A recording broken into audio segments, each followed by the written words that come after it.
For my husband Stephen's 60th birthday celebration, our daughter, Lorraine, made a reservation at a high-end French restaurant. I went to the hair salon and wore a dress that Stephen had given me as a gift before. I also had Stephen's suit cleaned and prepared a present for him. It's been years since we've been to such a fancy French restaurant. I felt giddy and excited, forgetting our age for a moment. On the day of the celebration, I arrived early and decided to kill time at a nearby cafe. While I was sipping on a hot lemon tea alone, Lorraine joined me after finishing work. As we chatted, it was 30 minutes before our reservation when Stephen called. "I'm stuck at work and won't make it.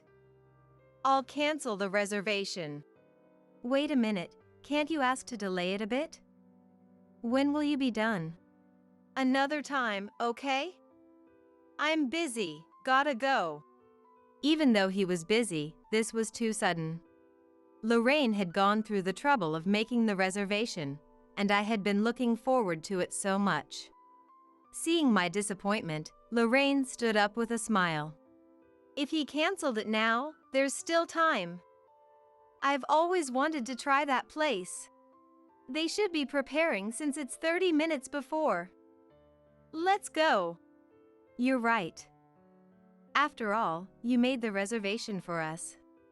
With a change of heart, I looked forward to having a last date with my daughter before she got married. When we arrived at the restaurant, we found out that no cancellation had been made and someone else had already arrived under Stephen's name. Seeing the person's back, I called Stephen. "I'm still at work. I'm busy. I canceled the restaurant." "Is that so? Sorry. By the way, you like that red wine, don't you? Must be nice to drink while working." The man sitting at the table with a view of the city put down his fork and picked up his phone. Seeing him panic, I was exasperated. When he noticed me walking towards him, Stephen's face turned pale. And then he saw Lorraine was with me, too. "My name is Hilray, 55 years old. I live with my husband, Stephen, and our daughter, Lorraine. I met Stephen when I was a college student, participating in a volunteer group. He was already a working adult and 5 years older than me, kind and dependable, so I quickly fell for him. We had several chances to go out together, and I confessed my feelings to him. After that, we dated smoothly. Before I graduated from college, he proposed to me at a restaurant on Christmas. And we decided to apply for a marriage license after I graduated. On my graduation day, he gave me a bouquet, saying, "It's the classic gift." It was a memory that our friends teased us about, but now it's a fond memory. After Lorraine was born, Stephen was dedicated and proactive in parenting, being a great father and husband. He never missed a school play, open house, or sports day, and we worked together as a team in raising Lorraine. Thanks to that, Lorraine grew up to be a kind and considerate person. After graduating from college, Lorraine has been working as a respectable company employee. And happily, she has met a wonderful person and is planning to have a wedding soon. With Lorraine getting married and Stephen reaching his 60th birthday this year, I felt a sense of relief. "Why don't you go on a date to celebrate Dad's 60th birthday?" Lorraine had made a reservation at a high-end French restaurant, which usually had a waiting list for months. We planned to have dinner there 3 months later. It might be the first time since the Christmas when Stephen proposed that we've gone to such a fancy French restaurant. I had the dress that Stephen gave me for my birthday cleaned and even made an appointment at the hair salon. I thought I might be overdoing it since it wasn't even my celebration, but I justified it by saying, "I need to dress appropriately for such a high-end French restaurant." I also had Stephen's suit and shirt cleaned. "You had my suit cleaned? Then I'll wear that green tie." The green tie was a gift from Lorraine, bought with her first paycheck. Even after more than 10 years, he always wore that tie for important occasions, saying it gave him confidence. A few days later, I went to lunch to discuss Lorraine's wedding preparations. I asked Rosie to give the friend speech. Mom, it's been a while since you've seen Rosie, right? Do you remember her? Of course, I remember her. But it's been years since we've met. She must be a wonderful grown woman now. Absolutely, we're both 32 now. She's a fine lady. We reminisced about Rosie from middle school, remembering how she would say things like, "You're saying that about yourself?" Rosie was Lorraine's best friend, a bit shy and very cute. She often came over to our house during the school days, and we had many sleepovers at each other's homes. Even though she visited less often after becoming an adult, we still went on trips and had meals together, staying as close as ever. She's like another daughter to us. I'm looking forward to seeing her. How is she doing? Well, she's fine, but... Lorraine's response was somewhat vague. Upon asking, it seemed Rosie was in a not-so-great relationship. I hope she meets someone better at my wedding. Lorraine laughed as she said this, but I could see she was genuinely worried. The mood turned a bit somber. So I shifted the topic back to Lorraine's wedding by showing her photos of several cocktail dresses she tried on recently. The wedding dress remained a secret, saved for the big day. I was sure I'd be in tears both when I put on her veil and when I walked her down the aisle with Stephen. 3 months passed, and today was Stephen's 60th birthday celebration. I had secretly prepared a present for Stephen. It was a DSLR camera he had wanted for a long time.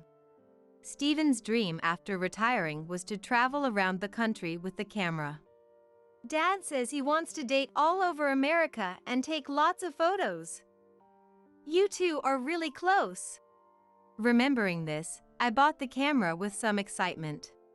Since I had Lorraine when I was young, we hadn't traveled much. Thinking Stephen remembered all the places I mentioned wanting to visit, I suppressed a grin as I went out to pick up the camera. I got my hair done at the salon, picked up the camera, and planned to meet Stephen in front of the restaurant after his work. I finished my errands earlier than expected and had quite some time until our meeting time. It's been a long time since I had a date at a high-end French restaurant, so I was feeling a bit nervous. To calm myself down, I decided to enter a nearby cafe and ordered a hot lemon tea. As I slowly drank my tea, I received a message from Lorraine. You're on your date soon, right? Let me know how it goes. I'm heading home now. Yes, but I arrived early, so I'm killing time at a cafe. Oh, really? If you're near the restaurant, should I join you for a bit? Since she happened to be passing by after work, we decided to meet and chat until the reservation time. By the time Lorraine arrived, my tea had cooled down a bit. Wow, Mom, your hairstyle is cute. And that dress looks great on you. The hairstyle I requested at the salon, calm and elegant, seemed to be a hit. Lorraine, in her work suit, sat down and ordered an iced coffee. Our reservation is at 7 p.m., right? We still have some time. I hope Dad doesn't get caught up at work. He'll be happy to come since you made the reservation, Lorraine. As I checked my smartphone to see when Stephen might arrive, I got a call from him. Sorry, I can't make it because of overtime. That was all he said. He had known about this for 3 months. And he tells me just 30 minutes before the meeting time? What time will you finish? Even if you're a bit late, the restaurant may adjust the course time. I had many things to say, but arguing wouldn't help. Stephen was the guest of honor today. What time will you be done? Should I ask if they can push back the course start time? I don't know. I'll call to cancel. Another time, okay? Sorry, but I'm busy, so I have to go. Lorraine had gone through the trouble of making this reservation, and now he had to work overtime on such an important day. There would be a cancellation fee. How would he pay? Deposit? It's already 30 minutes before, and they must be preparing. How can he say another time when it's hard to get reservations? Thinking all these things, I took a sip of my lemon tea, which had gone completely cold. What happened with Dad? First, I had to apologize to Lorraine, who had made the reservation. Explaining the situation, Lorraine looked disappointed for a moment, then suddenly brightened up and finished her coffee. Our reservation is in 30 minutes, and they must be preparing. Let's go to the restaurant. If Dad is calling to cancel, there's still time. But Dad's so busy that he doesn't know when he'll be done, right? We can have dinner and then go home. I've always wanted to try that place. Indeed, it was a restaurant with a months-long wait for a reservation. Canceling at this late hour would be a hassle, even with a cancellation fee.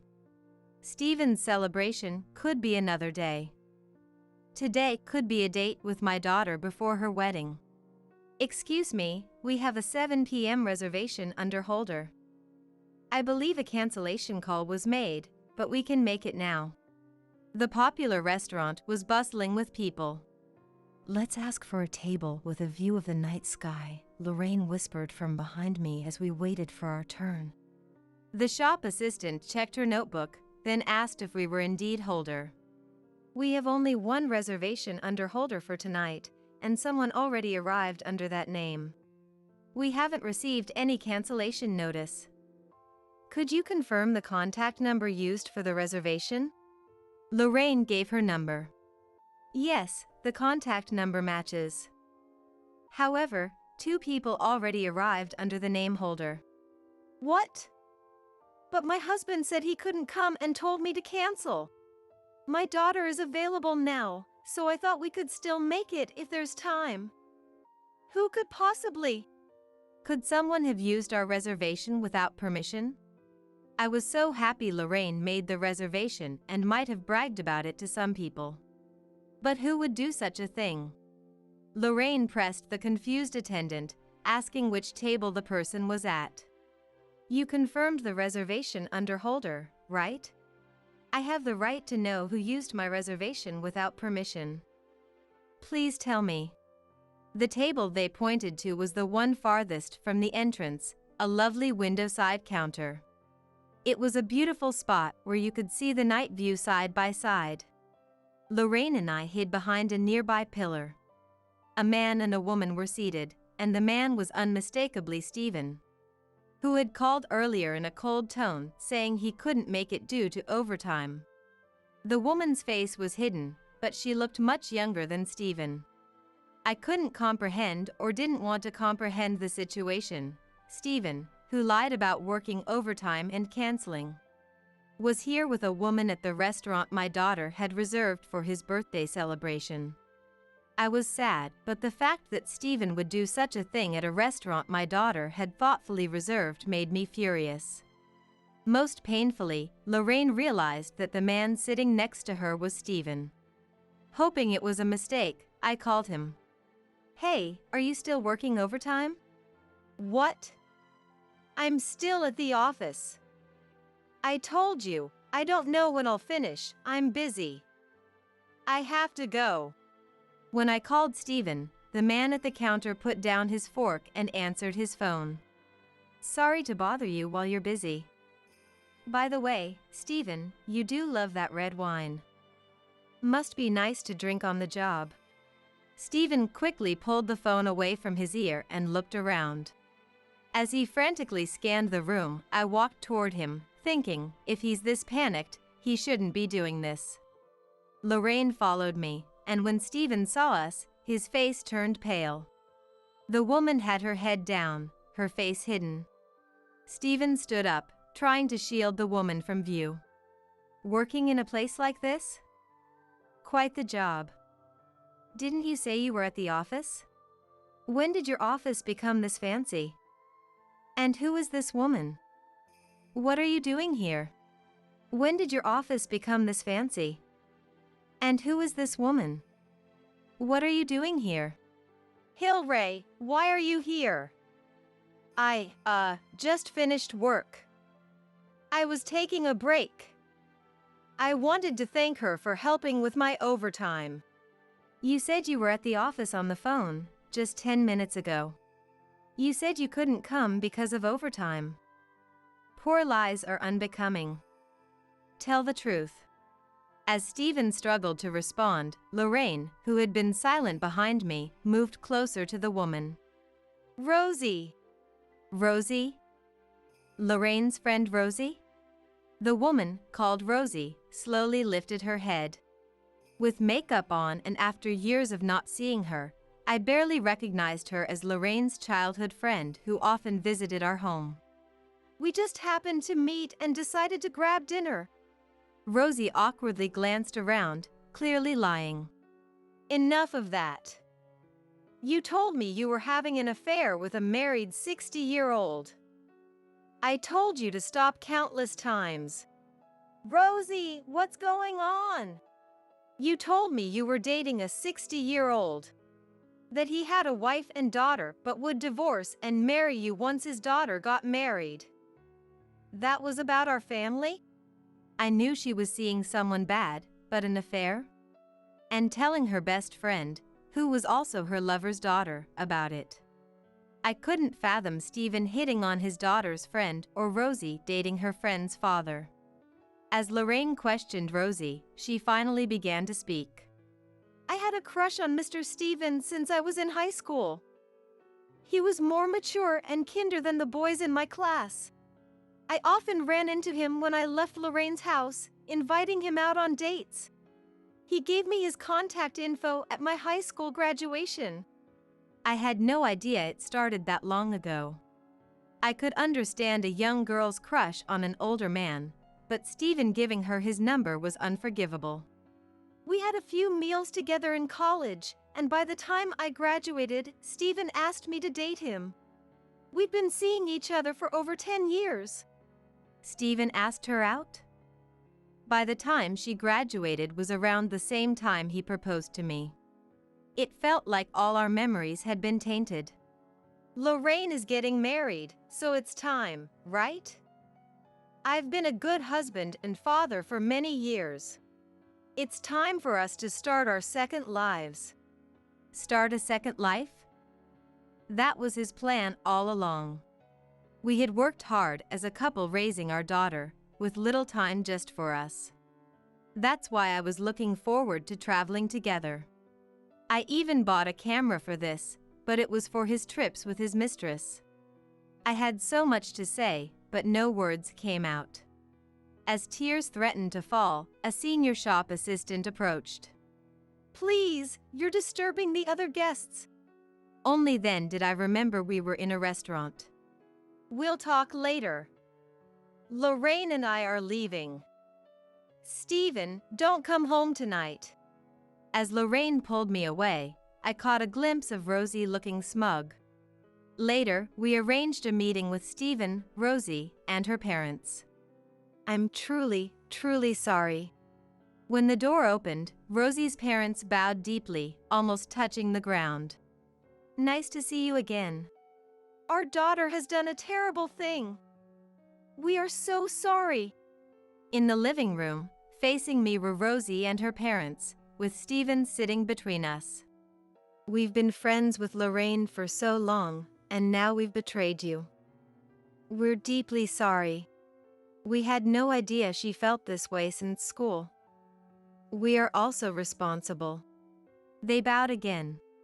Meanwhile, Stephen and Rosie looked emotionless, as if they did nothing wrong. It's not just Rosie's fault. Stephen is equally to blame for reciprocating her feelings. You don't need to bow anymore. Why are you apologizing? We didn't do anything wrong. Rosie! Stephen was clearly in the wrong, dating a high school student and proposing a relationship while being married. I couldn't say Rosie wasn't at fault, but Stephen should have ended it when she was still a high school student. I wanted to think she was a victim in a way, but at 32, she should know better. Because I'm younger and prettier. Steven only sees you as an old woman. He loves me more, can't you see? Rosie. Stop it. Rosie's mother banged on the table, raising her voice.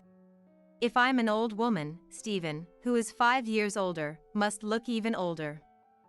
Love is blind. Steven has loved me since I was a high school student. He gave me presents for Christmas and birthdays, always telling me how cute I was. That's right.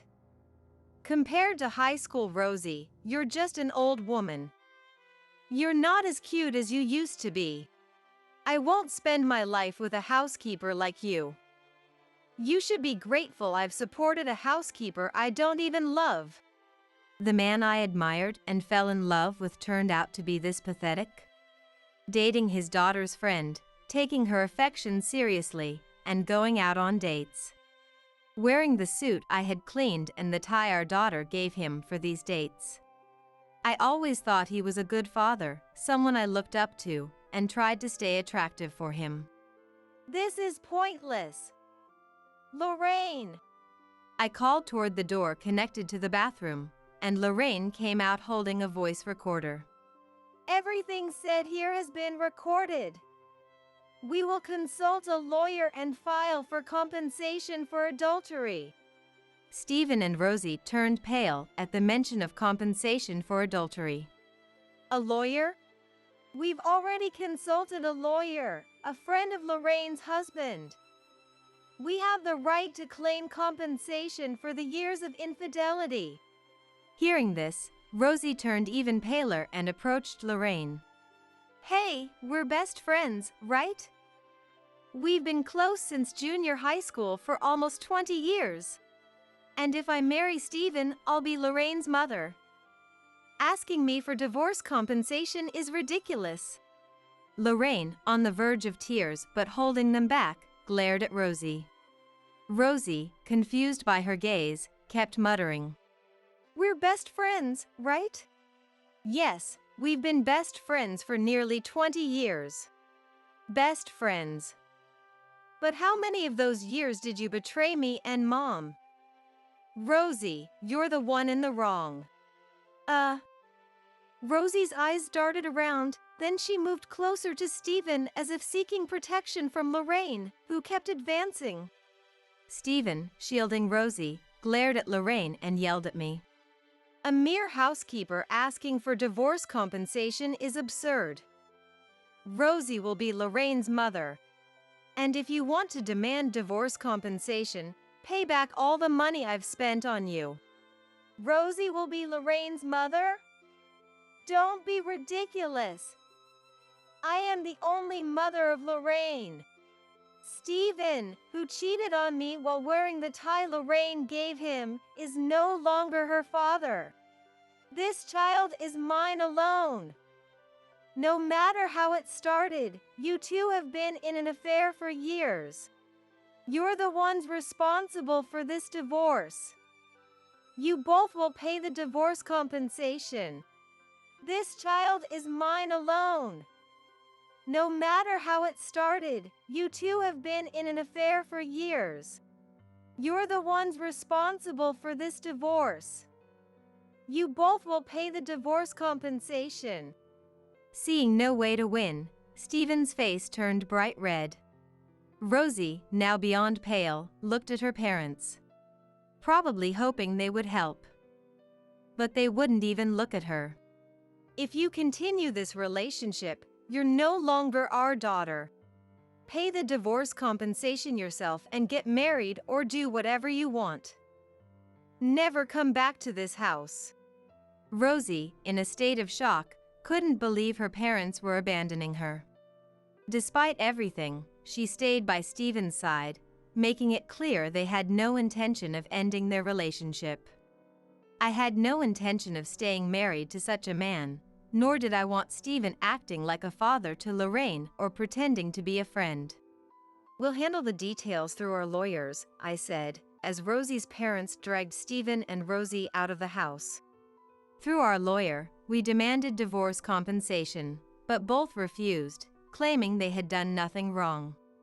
When the case went to court, neither showed up on the day, and we were awarded the full amount of compensation. After the court contacted them, Stephen and Rosie bombarded me and Lorraine with calls and emails, which we ignored. We had no intention of accepting any apologies or reduced payments. They missed the court date, and I hadn't forgotten all the things they said during the confrontation.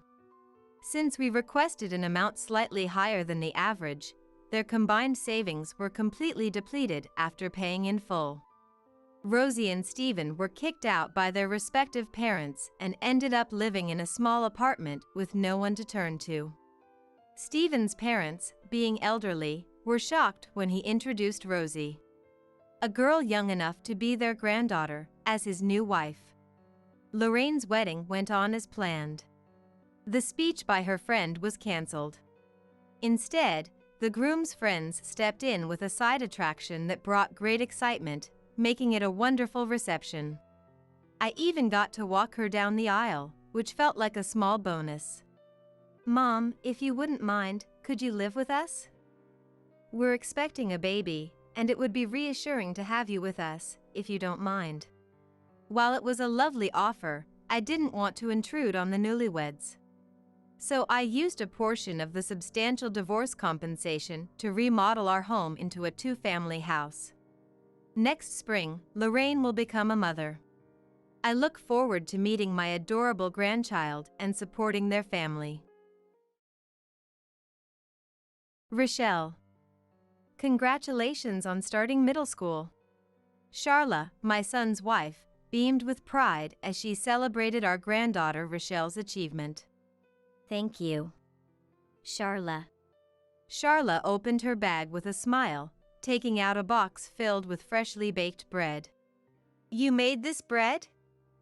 Way to go, Charla." I clapped my hands in surprise, impressed by the seriousness of Charla, who normally didn't cook. "I thought I smelled something delicious.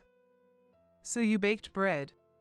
Harv said as he emerged from the shower, his hair still damp and a towel draped around his shoulders.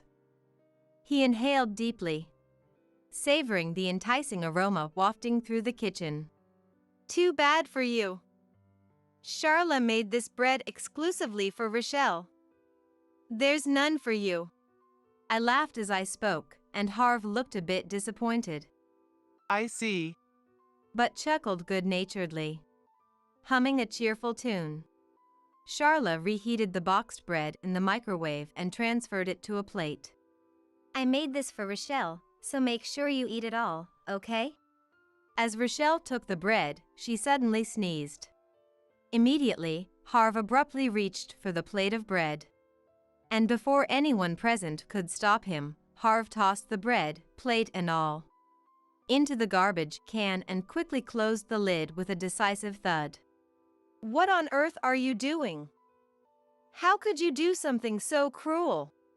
Charla went to all the trouble to make that bread just for Rochelle." Unable to comprehend Harv's actions, I smacked his shoulder 2 or 3 times in reproach.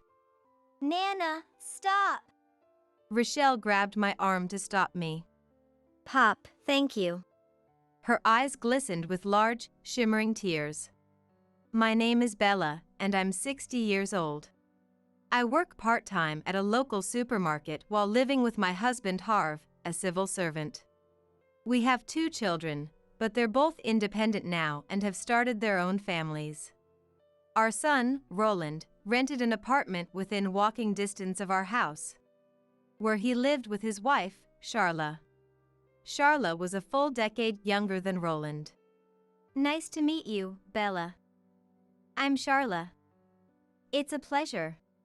When Charla was first introduced to us, Harv and I exchanged surprised glances. "Charla, our son is over 30. Are you sure about this?" Harv asked with concern, but Roland immediately retorted, with a laugh. "What's that supposed to mean?" Observing their interaction, Charla smiled. "I was a bit anxious at first, but seeing what a fun family you are puts me at ease." "Well, if you're okay with a family like ours, We'll be counting on you for the long haul. Harv and I quickly accepted Charla, won over by her bright personality and genuine warmth. According to Roland, Charla had lost her mother at a young age and had been raised by her father ever since. Her father had also passed away a year ago, leaving her with no living relatives. That's why I want you and Dad to treat Charla like a real daughter. Our son appealed to us with a serious gaze, and Harv and I nodded in agreement.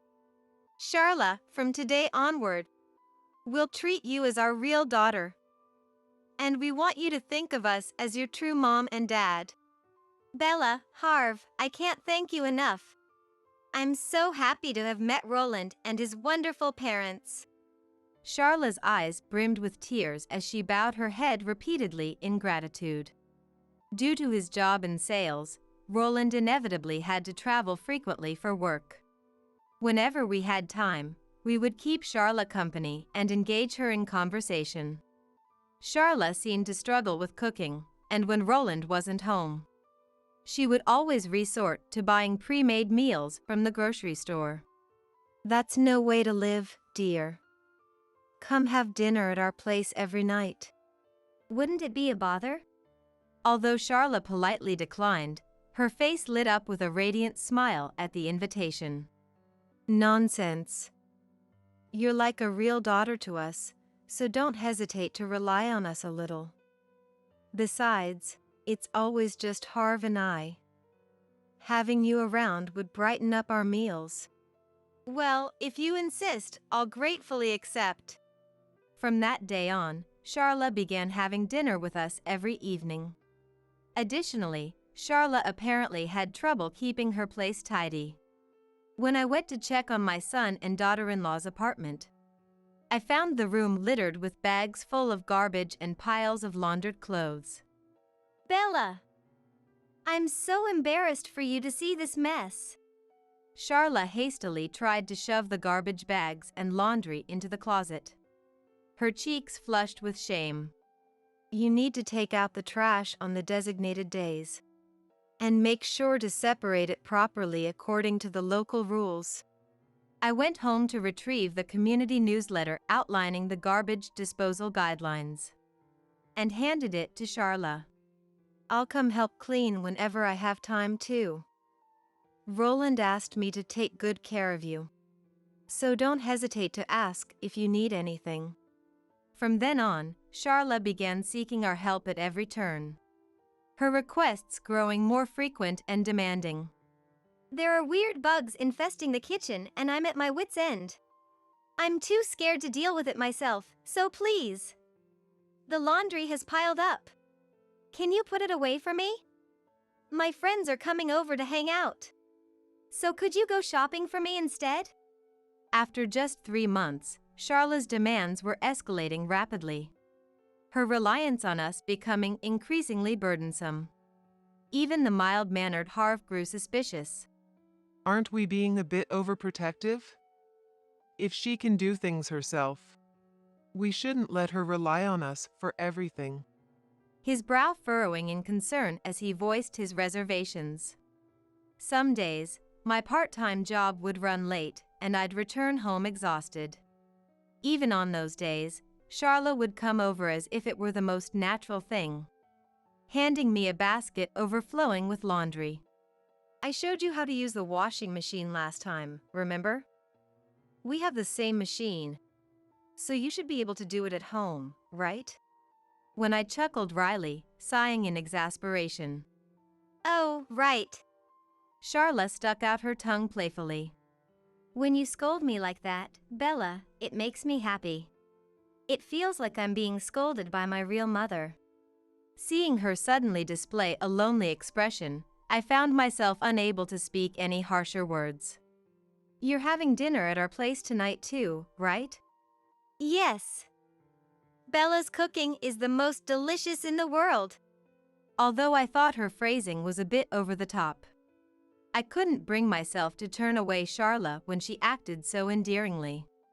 After finishing dinner, as I was washing the dishes like usual, the landline phone rang. I'll get it. Charla, who had started getting ready to leave, picked up the receiver. I quickly wiped my wet hands on my apron, ready to take over the call at any moment. Well then, I'll be heading home now. Thanks for the delicious meal today. However, as Charla was about to leave, I hastily rushed out of the kitchen. Who was that on the phone just now? It was a pushy salesperson. They've been calling a lot lately. And it's really troublesome. Be careful of scams and such. They often target elderly households. You're right. The neighbors said they've been getting strange calls too. So they've stopped answering the phone. Thanks for the warning. It's reassuring to have you looking out for us. Definitely, let's be cautious. Well, I'll see you again tomorrow. With a bright smile, Charla left for the night. This routine continued for about a year. In addition to Roland, we have another child, a daughter named Georgina. Georgina is just a year younger than Roland and married her high school classmate, Wesley. Currently, they live in the neighboring state due to Wesley's job.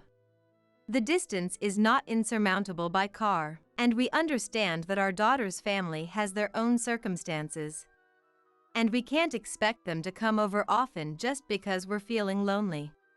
Nevertheless, Georgina would occasionally call to update us on their lives. Guess what? Rochelle won the Gold Award at the speech contest last week. Oh my, that's incredible! We should celebrate the next time you visit. Think you could make it this weekend? Well, I'm not sure. We just came for Christmas. And the next long break won't be until summer vacation. After ending the call with Georgina, I always felt a twinge of loneliness. Georgina has a daughter, Rochelle, who is about to graduate from elementary school.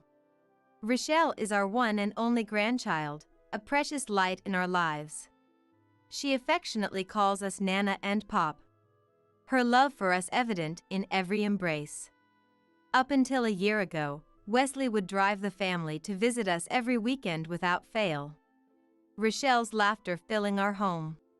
Watching Rochelle energetically run around the spacious yard and rush to hug us. Oh, why don't you just stay here and never go back home? I found myself repeatedly voicing a half-joking plea. No way. I have school tomorrow. Rochelle would always take my jokes seriously, replying with a solemn face that only endeared her to us even more. Her earnest nature tugging at our heartstrings. Every time I recalled her adorable face, I yearned to hear Rochelle's voice without reserve. Why don't you come visit us sometime soon? Inviting her over the phone at every opportunity. I'm sorry, Nana. I have cram school tests next week, so I need to study.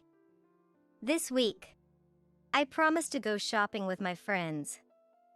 And over the weekend, our class is going on a camping trip. Like clockwork, Rochelle would turn down my invitations, always citing one reason or another. Feeling a bit dejected, I would hang up the phone, only to have Harv gently pat my shoulder. Rochelle is at that age now. She must be dealing with a lot, like studying and maintaining friendships. His smile understanding and comforting. You're right. It seems like she's working hard too. Things can't be like they used to, can they? I had no choice but to convince myself to accept the changing times. Although we couldn't see each other as often as before, Rochelle would still call from time to share stories about school. Watching Rochelle grow from afar became a precious connection that sustained us through the passing years. As the day of Rochelle's elementary school graduation drew closer, the end of February fast approaching, Georgina called us with unexpected news. Rochelle will be graduating from elementary school soon, right? This year. Her spring break is longer than usual. I was thinking of bringing Rochelle to visit you this time. What do you think? Would that be okay? You're more than welcome. I'm sure Dad will be thrilled too. But we just visited during Christmas. Are you sure it won't be a bother? What are you even hesitating for? As if we'd ever turn down a chance to see our adorable granddaughter. That evening, when I told Harv about the plan, he grew even more excited than I was. His eyes sparkling with anticipation. Of course, we'll welcome them with open arms. Why is she acting so reserved with us? This settles it. Let's throw a grand celebration for Rochelle's graduation and middle school entrance. Harv was so overjoyed, he couldn't stop grinning throughout the entire meal. Whoa there, Dad. You all right? Your fork's not moving. At our son's remark, Harv snapped back to reality. Charla got to see me acting all uncool. Forget what you just witnessed. His cheeks flushing with embarrassment. I'll pretend I didn't see a thing.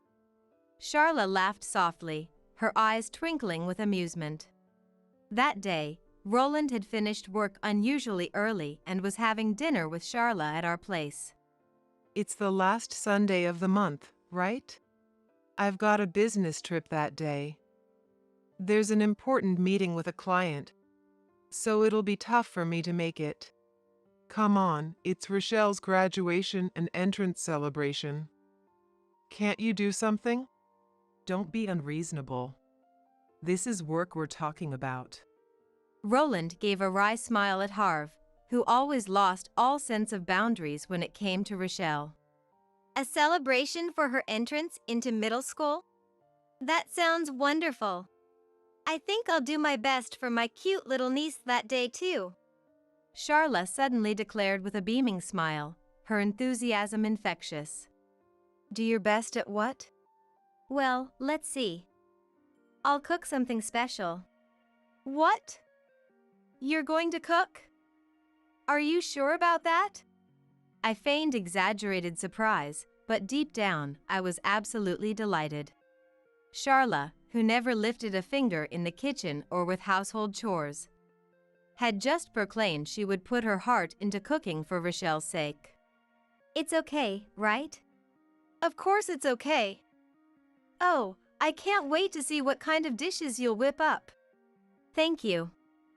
All right then, I'll work hard and learn some recipes for Rochelle. Seeing Charla's determination, everyone at the table burst into laughter. Before we knew it, the day of the celebration arrived. And our daughter's family came over from the neighboring state. Hello, Nana. We're here. Rochelle greeted me with a slightly more composed demeanor, as she stepped out of the car Wesley had driven. When she was younger, she would fling the car door open and immediately dash over to hug me. But now that she was 12, those days were behind her. To think that little Rochelle is already becoming a middle schooler. She's growing up so fast. As I lost myself in nostalgia, Georgina chuckled, finding my reaction peculiar. We just saw each other at Christmas, but you're acting like it's been decades. Well, even a single day without seeing my granddaughter feels lonely. It wasn't an exaggeration, those were my true, unfiltered feelings. Once my daughter's family settled into the house, I promptly began preparing dinner. On a typical evening, I only needed to cook for 3, myself, Harv, and Charla. However, with the addition of Rochelle, Georgina, and Wesley, I had to prepare a significantly larger quantity of food. Without needing any prompting, Georgina readily pitched in, helping with the cooking and setting out the appropriate number of plates, knives, and forks. It was clear that Georgina's upbringing had been thorough and proper. Rochelle, too, seemed restless and kept popping her head into the kitchen. What can I do to help? She asked me as I bustled about, immersed in the preparations. Rochelle, you're the star of the show today. Why don't you just relax and watch some TV? I ushered Rochelle to the living room with a wry smile. If I didn't do this, The ever-responsible Rochelle would refuse to leave the kitchen out of consideration for me. On the kitchen sofa, Charla was sitting and watching TV the entire time. Charla, weren't you supposed to cook something for Rochelle today? Of course I did. Since the moment she had entered our house, Charla had been clutching a paper bag, refusing to let go of it. Rochelle, congratulations on your graduation. And congratulations on starting middle school. Charla beamed at her niece, her smile radiant with joy and pride. Thank you, Charla. Perhaps overwhelmed by Charla's enthusiasm, Rochelle seemed to shrink back a little, her voice barely above a whisper. Still grinning from ear to ear, Charla reached into the paper bag and pulled out a box. Oh my, you made bread? Way to go, Charla. Although Charla had been eager to cook for Rochelle, I hadn't been informed about what exactly she planned to make. Touched by Charla's dedication, especially considering her previous lack of culinary skills, I couldn't help but applaud her efforts. I bought a cookbook and studied the recipes. Cooking is so much fun. Perhaps elated by my praise, Charla's voice rang out with an unusual lightness and cheer. Let me just borrow the microwave for a bit. With those words, Charla carried the box into the kitchen. Harv emerged from the shower, toweling his damp hair. I thought I smelled something delicious. Did you bake bread too? Too bad for you. Charla made this bread exclusively for Rochelle. There's none for you. As I laughed and teased him, Harv looked a bit disappointed, I see. but chuckled good-naturedly. If you'd like, I can make bread for Harv and Bella's wedding anniversary next time. Charla returned from the kitchen, holding the box with a mischievous grin. Now that's something to look forward to. Harv smiled as he gazed at Charla's bread, his eyes softening with anticipation. Humming a cheerful tune, Charla transferred the bread from the box onto a plate. I made this for Rochelle, so make sure you eat it all, okay? Oh, it smells wonderful. Rochelle, you're so lucky to have someone make such delicious-looking bread for you. As Rochelle took the bread, she suddenly sneezed. Are you coming down with a cold? You're about to start middle school, so you need to take care of your health. No staying up late, all right? Just as I casually offered that reminder, Harv abruptly reached for the plate of bread. And before anyone present could stop him, Harv tossed the bread, plate and all, into the garbage can and quickly closed the lid with a decisive thud. What on earth are you doing? Unable to comprehend Harv's actions, I raised my voice and stood there. Move out of the way! Harv pushed past me and carried the garbage can out of the house. How could you do something so cruel? Charla went to all the trouble to make that bread just for Rochelle. When Harv returned, I smacked his shoulder 2 or 3 times in reproach.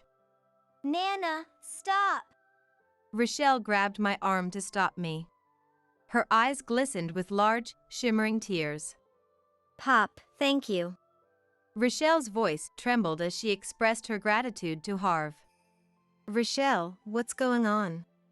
Georgina, too, struggled to make sense of the unfolding situation, her gaze darting between Rochelle and Harv in bewilderment. Rochelle coughed, unable to answer coherently. There were nuts in it.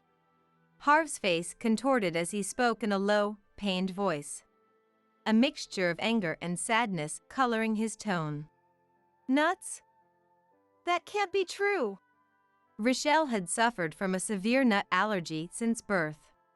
When she first started elementary school, just the scent of nuts in a candy bar had triggered a life-threatening asthma attack, landing her in the emergency room. To think she was trying to feed Rochelle something so dangerous. At Harv's growled words, Charla let out an exaggerated denial, her voice rising to a desperate shout. That's not true. I had no idea Rochelle was allergic to nuts. I swear I didn't know. Please believe me. Tears streamed down Charla's face as she frantically tried to defend herself, dropping to her knees in a pleading gesture. Stunned by the unexpected turn of events, we fell silent, forgetting to utter a single word. Just then, the doorbell rang, shattering the heavy silence that had settled over the room. The sky had grown dark outside, and a glance at the clock revealed it was past 8 p.m. The house was so quiet, I thought no one was home. Our son entered the room, shrugging off his suit jacket. Roland, didn't you say you had a business trip today? That was the plan, but the client's schedule changed. So the meeting got pushed to next week. I hopped on a last-minute flight to come here. Roland smiled and pulled a long, thin box from his bag. It's a personalized pen for Rochelle. I was planning to give it to her later, but I'm glad I can do it today. With those words, Roland approached Rochelle, perhaps sensing the unusual atmosphere. Did something happen? Roland asked with a serious expression. It's the nuts. Charla made bread for Rochelle, and it had nuts in it. Charla didn't know Rochelle was allergic to nuts, so... As Harv explained the situation, Roland's face instantly hardened, his jaw clenching tight. You didn't know? Is that what you said? Roland looked down at Charla, who was huddled on the floor, his gaze sharp and accusing. There's no way you didn't know. I told you countless times. Didn't I? That Rochelle has a nut allergy, so you need to be careful. In fact, weren't you the one who asked if Rochelle had any allergies in the first place? Is that true? Charla, did you knowingly try to feed Rochelle nuts even though you were aware of her allergy? I stared at Charla in disbelief, my mind reeling from the revelation. Charla looked up at me with pleading eyes. No, that's not it at all. I just forgot, that's all. I sometimes make mistakes like this, and it frustrates me to no end. She tried to brush off her actions as a simple, unintentional error.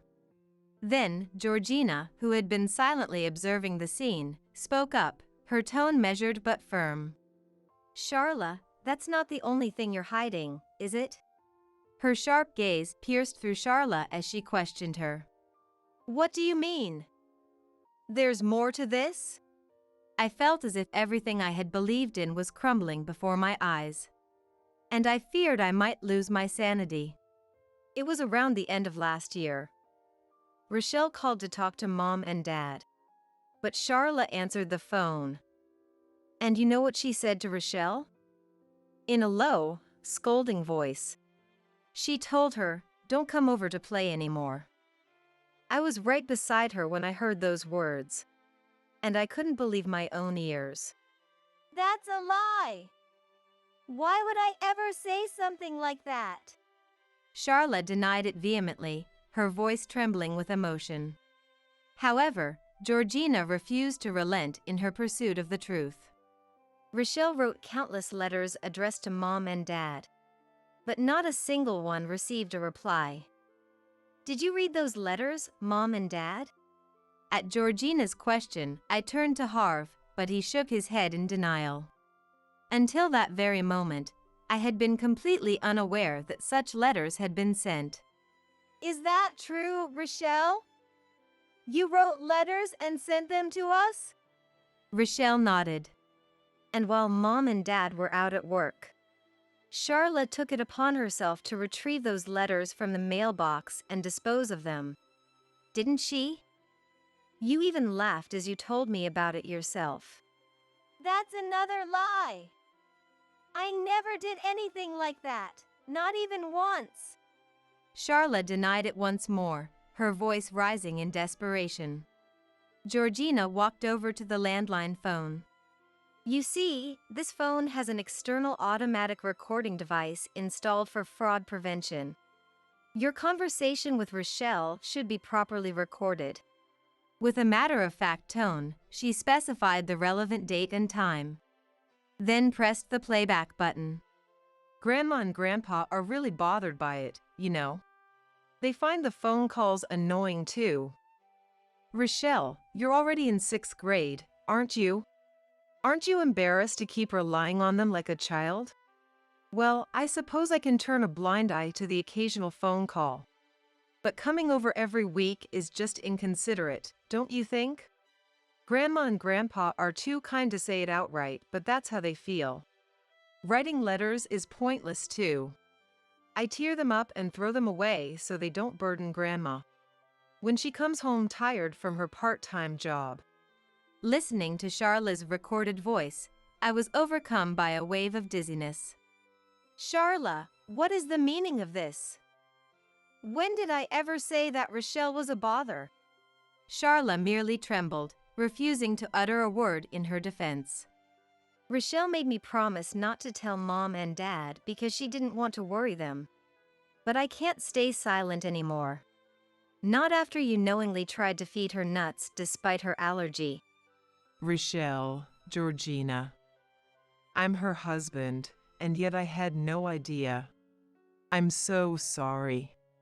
Roland dropped to his knees, apologizing for allowing Charla to do as she pleased all this time. It's okay, Uncle. It's not your fault.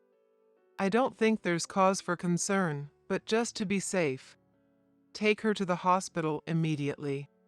Harv instructed, his face tense with worry. Without hesitation, Wesley hoisted Rochelle onto his back and carried her to the car parked in the garage. After watching Georgina follow them out. For now, I'm taking Charla home today. We need to talk about what happens next. Roland fixed Charla with a terrifying glare. No! I don't want to go back. Let me stay here forever. Mom, Dad, I'm truly sorry about today. Roland apologized to us repeatedly before forcibly dragging Charla, who refused to budge, back home with him. In the end, Roland and Charla officially divorced. As for why Charla had resorted to such foolish actions, Harv and I were shocked when Roland revealed her motive. According to her, she couldn't stand seeing Mom and Dad, who usually doted on her, prioritizing and cherishing Rochelle over her. You can't be serious. That's why she tried to hurt Rochelle? For Charla, who lost her mother at a young age, Mom was like a real mother to her.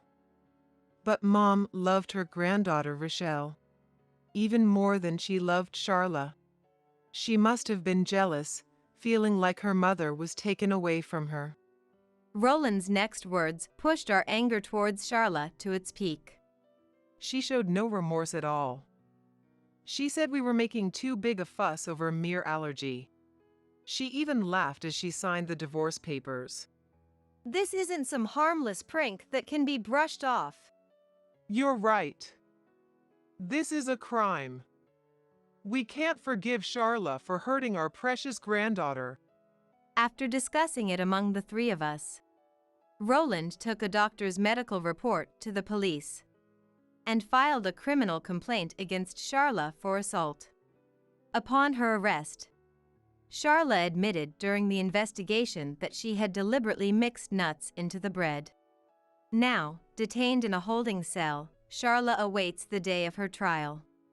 However, regardless of the verdict handed down to Charla, we will likely never see her again.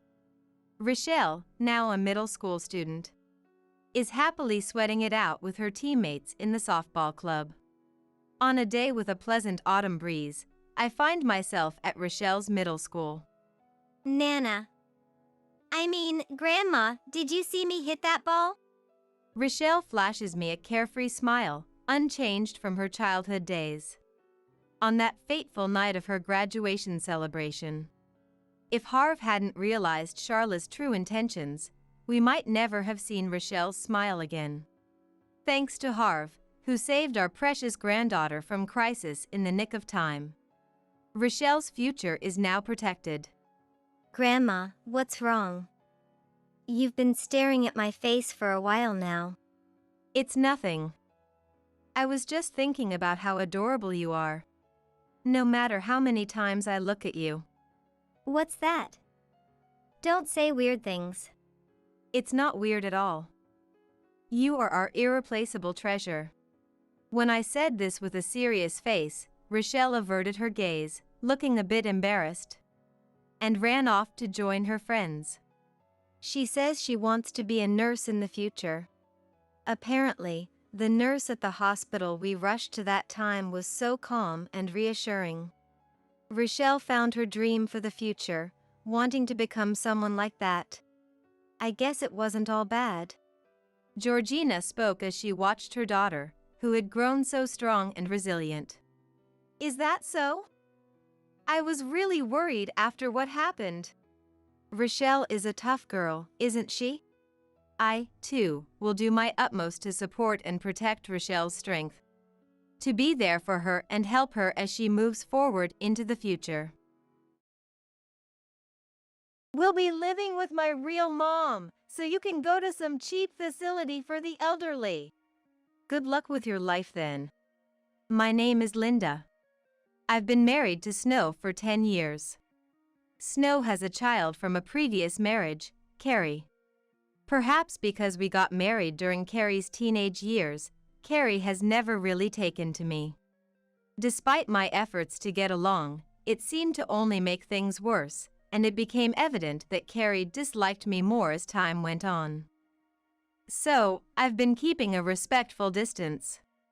I inherited an apartment from my parents and manage it as a rental property. It brings in a considerable amount each month, which I've been saving for a comfortable retirement, since I have no reason to use my money. Snow has a lot of pride and can't stand things not going his way, which has made it difficult for him to keep a job for long. As a result, he earns less than the average man of his age. That's also why I never shared the details of my rental income with him. One day, as I was cleaning like usual, Carrie came home, slamming the door open. It's so hot! Wow, this room is stifling! I can't believe you can stand it here! Unbelievable! Saying that, Carrie turned down the air conditioning. Welcome home. You're early. It's too hot to work, so I left early. Left early? Did you tell anyone at work you were leaving? Why should I? Someone will notice. Hearing this, I sighed internally. Carrie is capricious, acting on whim without much thought for consequences. Like today, leaving work early on a whim, or canceling plans with friends if not feeling it. Moreover, Carrie complains when friends don't go along with plans. It seems Carrie doesn't realize this behavior has been pushing people away.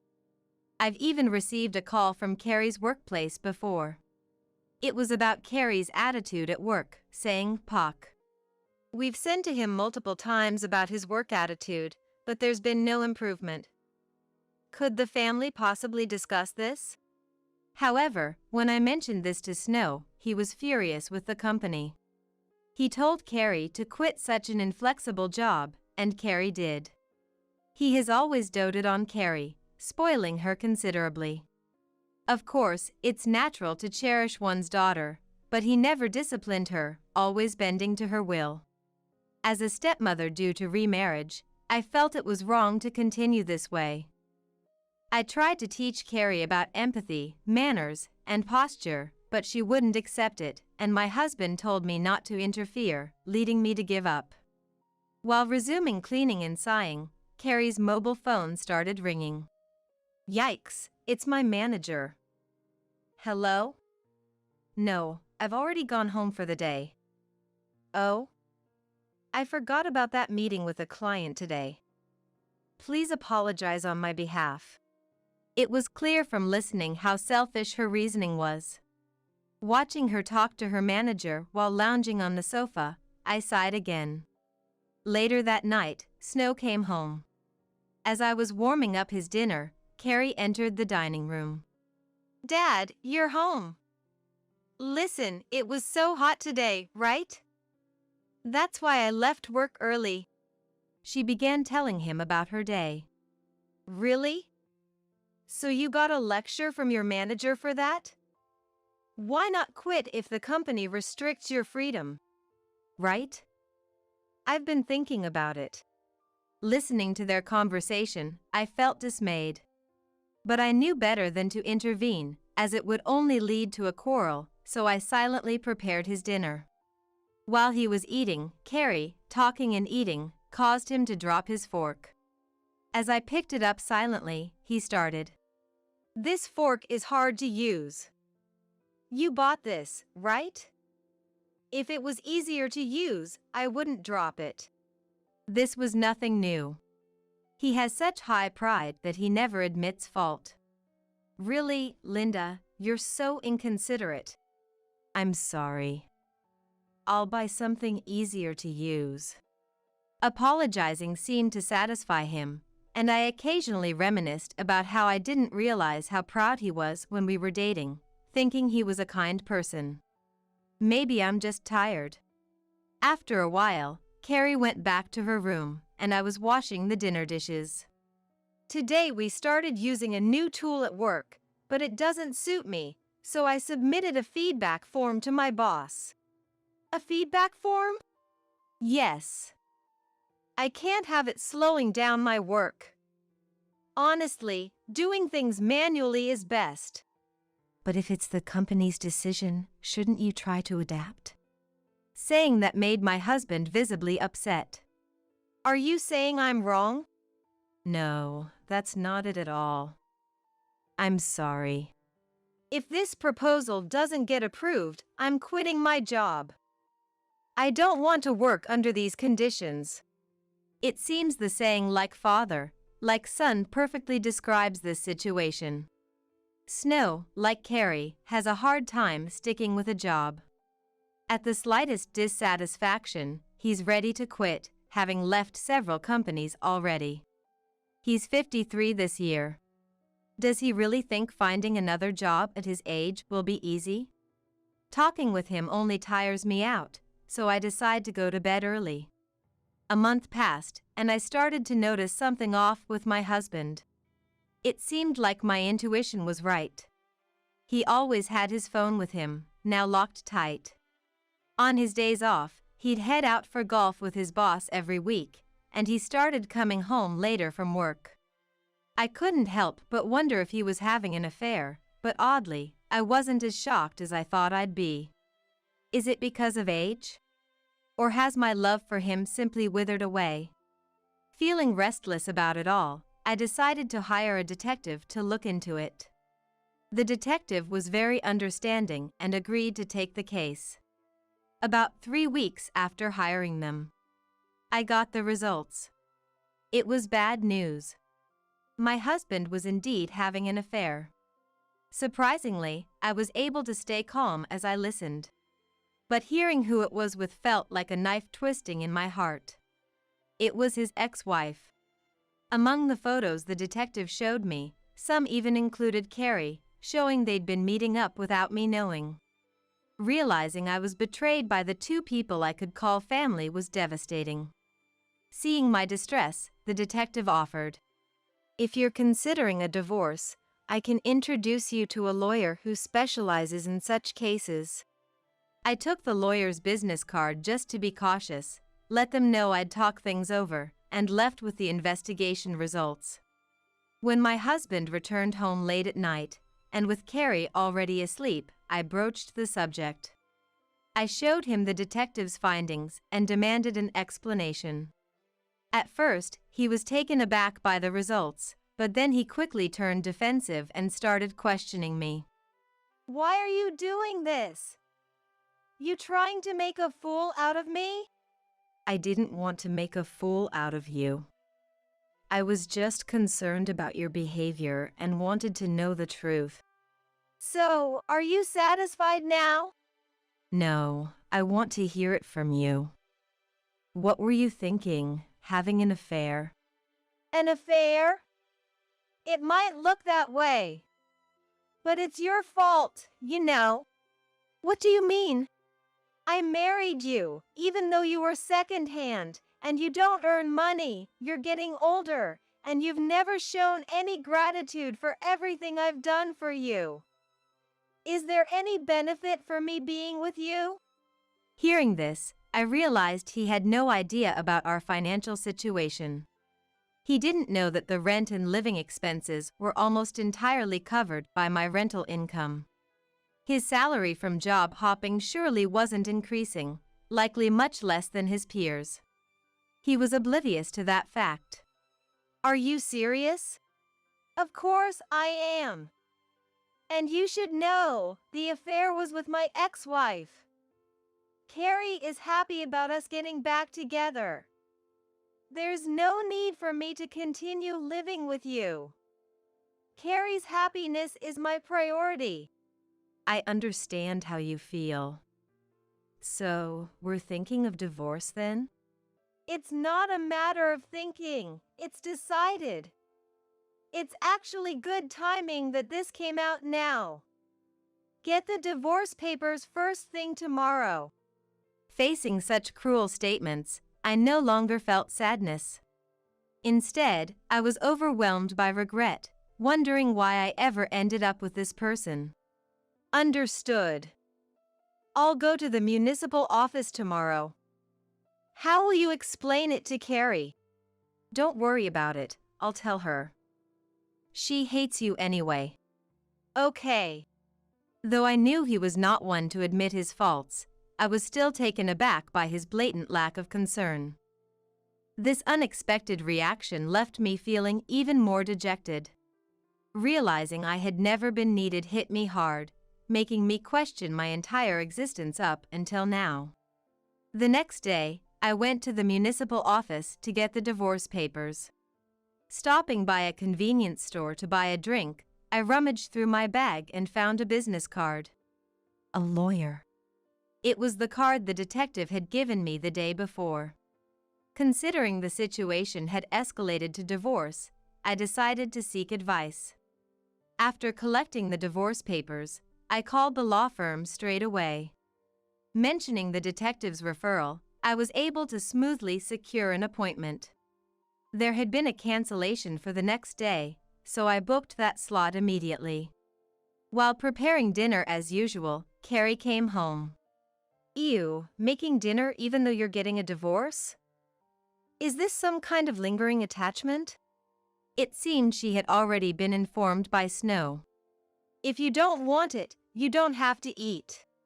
As I continued cooking, Carrie started complaining, clearly displeased. Why did Dad even marry you? I was against it from the start. Living under the same roof as an old person has been suffocating. Hearing about the divorce made me genuinely happy. Well, that's good for you. I also hated your pretentious attitude, acting as if you're not affected at all. Now you'll be all alone. Yes, I guess I will. I'll make the most of it. Carrie left the house with a click of her tongue. That night, neither of them returned, and I ate dinner alone. The next day, I went to the law firm for my appointment and explained my situation to the lawyer. He suggested suing my husband and his affair partner for compensation. And I agreed to let him represent me. Returning home, I found my husband and Carrie waiting. Where have you been? A housewife leaving the house. Who do you think you are? Really? Hope you weren't out spending Dad's money. I went to get the divorce papers from the office. So you're home today? Placing the divorce papers on the table, Carrie rejoiced, and Snow started to fill them out immediately. Oh, hurry up and pack your things and leave. Carrie said this nastily, laughing beside my husband who was filling out the divorce papers. Me? Of course. You're the one who has to leave. Why? Because we're getting divorced. It's obvious. Do as Carrie says. We'll be living with my real mom, so you can go to some cheap facility for the elderly. Even though I pay $2,000 in rent? I thought, but if they were going that far, I decided I might as well leave. All right, I'll leave. If that's what you want. They had no other choice. You were just in the way. Ugh, hurry up and pack your stuff. Disgusted by their insults, I retreated to my room to pack my belongings. Now we can live as a family with Mom again. Yay! Indeed. It's my fault for marrying such a person, causing you distress. Let's be a happy family of 3 again. Their loud celebrations were audible even from my room. Feeling degraded, I decided to move to a retirement home I had considered for my old age. The next day, I took my things and headed there. On the way, I called my lawyer to discuss the settlement. The lawyer, equally appalled, reassured me, suggesting that moving might actually bring me happiness. I was headed to a renowned luxury retirement home, known nationwide, requiring a $1,000 entry fee. Despite its cost, its popularity was unmatched due to its excellent facilities. I had been saving up the rental income for when I turned 60, paying for the entrance fee to what I thought we'd enjoy together. But now, it seems even better that I'll be there alone. Leaving the legal matters to my lawyer, I also sought a bit of retribution by contacting a certain service. I didn't expect things to end without incident. A week after I left, Carrie called. Hello? What do you want? What do I want? Some junk shop just came and took all our furniture. What's the meaning of this? Oh, I sold it. Sold it? How dare you do such a thing without permission? Of course. It was all mine, after all. What? What are you talking about? Exactly that. All the furniture and appliances were mine. Since I no longer live there, they're unnecessary, right? But that sofa was my favorite. I used it the most, so it's mine, right? I don't follow that logic. If you liked it so much, you should buy it yourself. I believe that sofa was around $13,000. $13,000? Are you kidding? But the bed. That bed is mine. Dad bought it for me. I was the one who bought that bed. He just told me to buy it. What? But wasn't it bought with Dad's money? I bought it with my money. That's why I'm saying I sold my belongings. Everything that's gone, I purchased. No way. Everything in the house. But this is too much. Bring everything back. That's impossible. You'll have to figure it out yourselves. Ugh. Fine. I'll tell Dad on you. Feel free. Carrie hung up immediately. I anticipated a call from my ex-husband soon after, and sure enough, my phone rang with his name displayed. Hello? I heard from Carrie.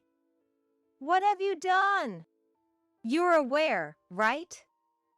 Everything was mine. Even so, you left, so the ownership transferred to me. What's yours is also mine. What are you talking about? I never transferred any ownership. If you want something, you should buy it yourself. That's because you did this on your own. You should take responsibility. It's absurd I have to spend money because of you. Wow, your pride really knows no bounds. I'm busy, so I'm hanging up now. Wait a minute. I noticed my ex was trying to say something more, but I hung up without hesitation. I was in the middle of a spa treatment, after all. In the luxury retirement home I moved into, There's a relaxation room where you can get spa treatments by reservation. I ignored the multiple calls that followed. The next day, I received a call from a payphone. Curious, I answered, and it was Carrie. You picked up. Why aren't you answering your phone? We're in trouble here without the furniture and appliances. Put everything back. It's you. As I said yesterday, if you need those things, buy them yourselves. Dad says he has no money. You took it all, didn't you? No, why would I? His bank book and card are still at the house. What? Then why does he say he has no money? Probably because he has a spending habit. Maybe he has no savings. What? Then how have we been living? I was covering living expenses. Huh? You're not working. What are you talking about? I don't work, but I had an income from rent. What do you mean? Rental income? So you were managing properties? Then what was Dad spending his salary on? Yes, so I could afford to pay for our living expenses. I don't know what Snow spent his salary on. You should ask him directly. Are we done here? Wait. If you have so much money, then why? I hung up the phone. They had no idea how they had been living, such foolish people. I felt no sympathy anymore. There's no way they could live on my ex's meager salary alone. Despite knowing his own salary, he seemed to think he was supporting us with it alone. Even though his income wouldn't even cover the rent. It was my rental income that made our life possible. Now that we're divorced, their standard of living must have significantly dropped, but that's none of my concern anymore. By now, the real mom, his affair partner, must have moved in, so they should sort out their living situation amongst themselves. Calls from Carrie and my ex continued but gradually became less frequent. As I was getting used to my new life, the lawyer called. We've successfully filed for damages, and the other party is willing to pay. It should be resolved smoothly. The fact that my prideful ex-husband agreed without any complaints was slightly surprising, but since the lawyer said so, it must be true. I was happy thinking that this would finally sever our ties. Thank you. I appreciate your help a bit longer. Of course, let's keep at it. After hanging up with the lawyer, I felt a bit more upbeat than usual, thinking about taking a swim in the facilities pool. Then the phone rang again. Checking my mobile, I saw my ex-husband's name, appearing for the first time in about a month. Hesitant, but not wanting to stir things up after coming this far, I decided to answer the call.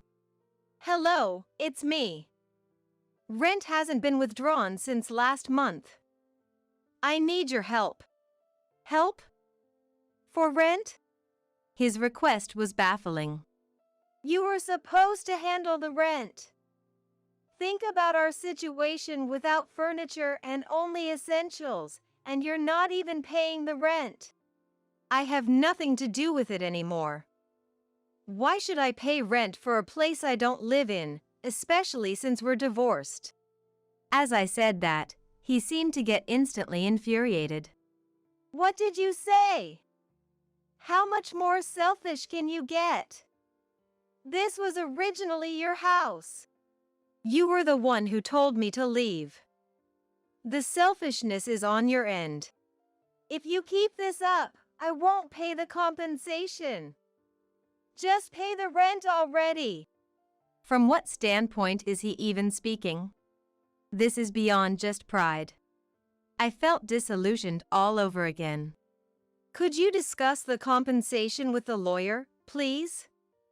No matter what you say, I'm not paying the rent. Maybe you should check what common sense is. What's with that tone? Who do you think has been supporting you all this time? Well, actually, I have. Huh? I thought I was the one supporting you. So, whatever difficult life you're leading now, I don't care. Goodbye. I hung up on Snow and headed to the pool. I was looking forward to a nice swim, but he ruined the mood. However, on my way to the pool, I ran into a friend I made at the facility, who was also headed to the pool, and we had a great time swimming together. Maybe I'm simpler than I thought. After coming back from the pool, I saw my phone lighting up with notifications. It seemed there had been a call. Feeling a sense of dread, I checked to see that it was indeed Carrie. As I hesitated whether to call back, my mobile phone started ringing again. Sigh, hello? What's with that sigh? And what do you mean by not paying the rent? It was about the rent again. Why should I pay for a house I don't even live in anymore? It seems obvious to anyone. I've already told Snow, why should I pay it? We're divorced now. I don't live there, and I have no relation to you two. Why should I pay rent for strangers? So, you're just trying to make us suffer, huh? Mom was crying. You sold all our furniture and appliances, and now there's rent overdue, and on top of that, a compensation claim. How much more trouble do you plan to cause us? Carrie spoke as if they were the victims. I couldn't help but think she's going to have a hard time if she keeps up this mentality. Do you know what goes around comes around means? The actions you take will always come back to you. How is it that 3 adults can't even pay rent? What was your plan for living? Didn't you think about anything? Challenged, Carrie began to falter. Well, that's because Dad said he was a manager and his income was high, so we thought we'd just live off his salary like before.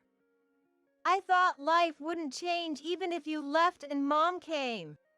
He's a manager. I couldn't help but laugh. My ex-husband, who has never held a job for more than 3 years, a manager.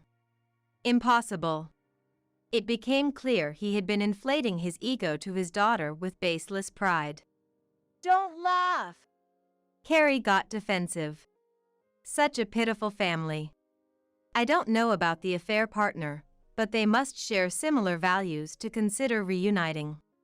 Snow has never been promoted. He's never even been a manager, let alone a department head. What? That's not what I heard. Why don't you face reality for once? Reevaluate your situation, all 3 of you. After I said that, Carrie hung up with a sob. It sounded like she was crying, but I don't regret what I said because I don't believe I was wrong.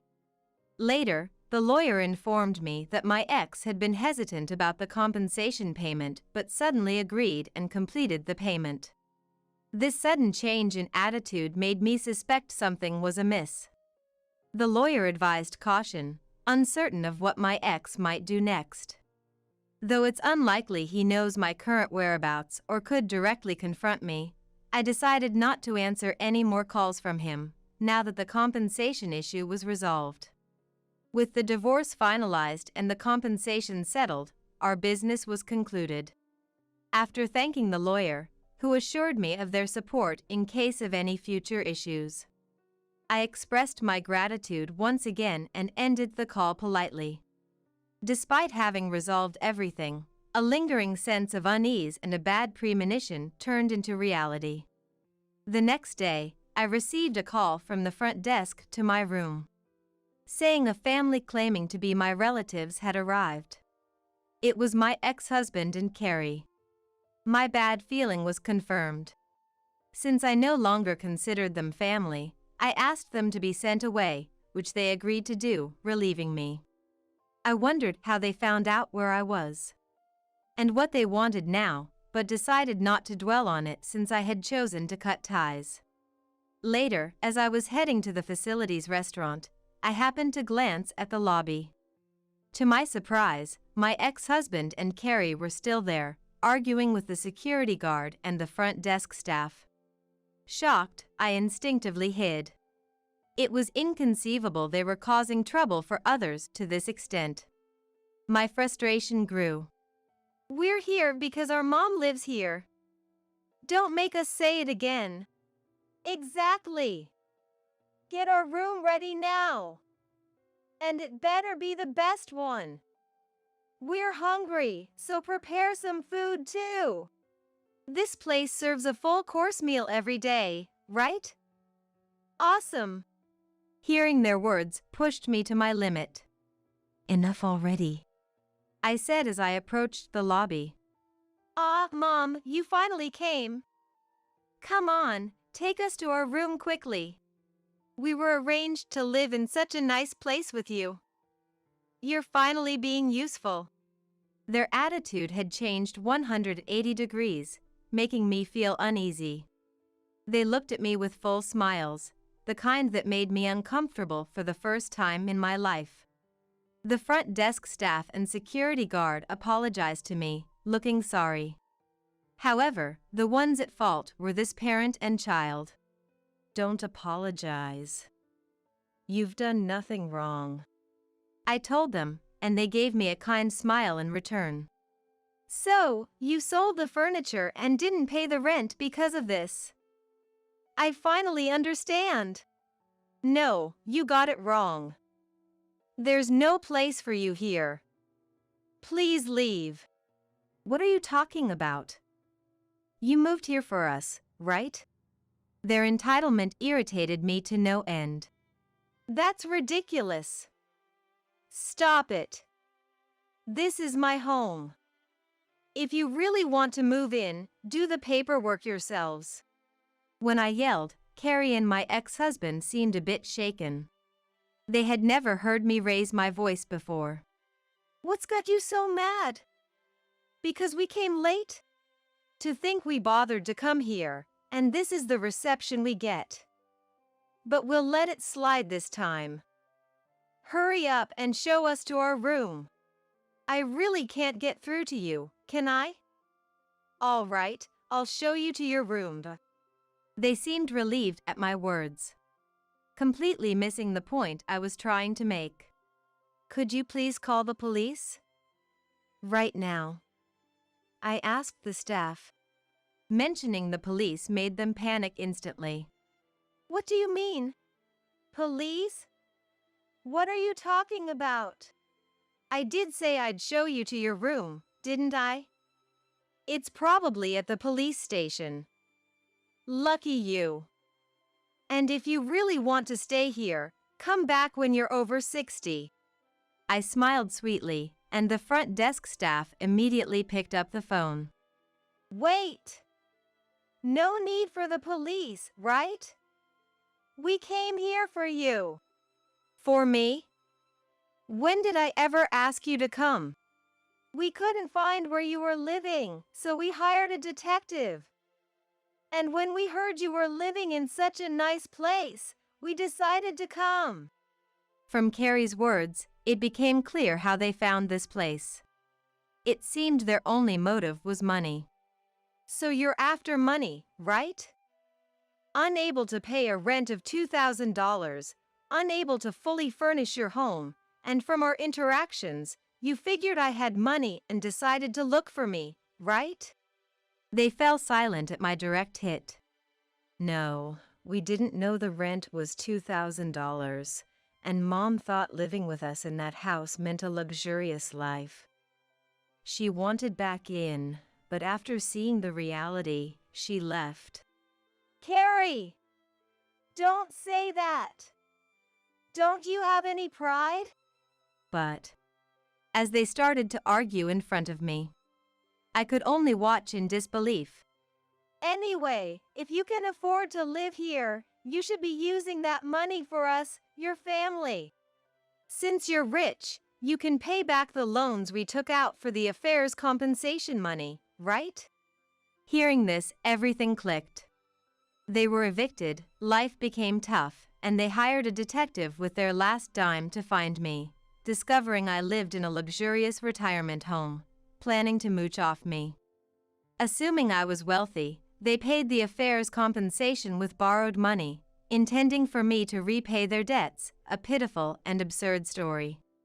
Who could make sense of such a situation? I have nothing left to say to you. We're complete strangers now. The police will be here soon, so just wait.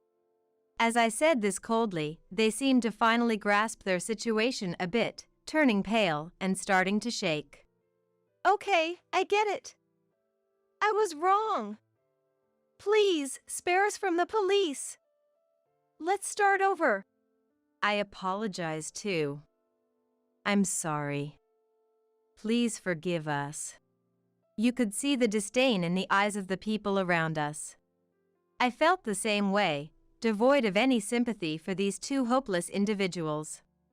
As they were apologizing profusely to me, the police arrived.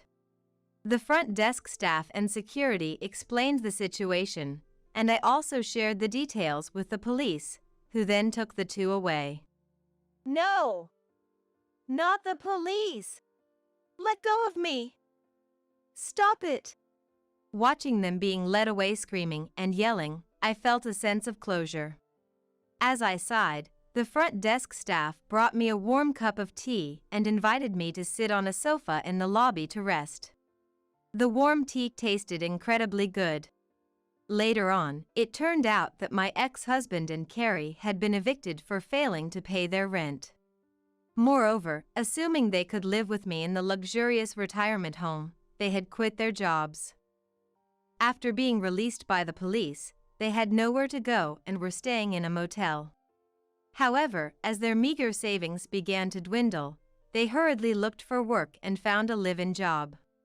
They were relieved to have found a place to live, but the job was demanding, rife with cliques, and they struggled with interpersonal relationships, barely scraping by on a low salary. As for me, I'm living a life of elegance I wouldn't have experienced had I stayed married. Sometimes I indulge in spa treatments, other times I exercise, or I go out for karaoke with friends, leading a very fulfilling life. There are also plenty of events within the facility, which has led to an increase in my hobbies. Becoming friends with other residents and having more friends has allowed me to lead a luxuriously busy life filled with fun and happiness. Get out of the way, you're blocking the pregnant lady, Abigail said, gently stroking her belly.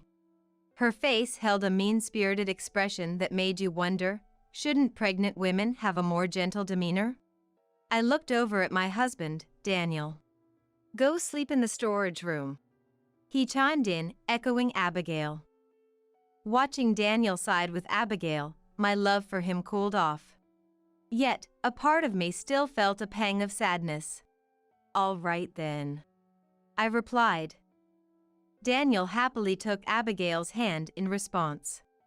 Abigail gazed back at him, utterly smitten. The sight of them together washed away my melancholy, replacing it with a rising anger from within. I'll be out by tomorrow. Sure. Oh, why don't you find somewhere else to stay tonight? This is mine and Abigail's house now, Daniel said, elated. I nodded slightly and left the house. They won't be laughing for long. Leaving the house, I allowed myself a smile, imagining what comes next. My name is Grace. A 46-year-old housewife. Before marriage, I worked hard, but that was over 20 years ago. Now, I enjoy my days doing household chores and savoring coffee, just an ordinary middle-aged lady. My hobby is investing, which I've done since before I got married, recently enjoying significant dividends that allow for luxury hotel lunches and spa visits. Daniel, 43, is a salesman for a major company. He's definitely put on some weight, and honestly, his scent has become rather strong recently, but as a salesman at the top of his game, he sure has a way with words.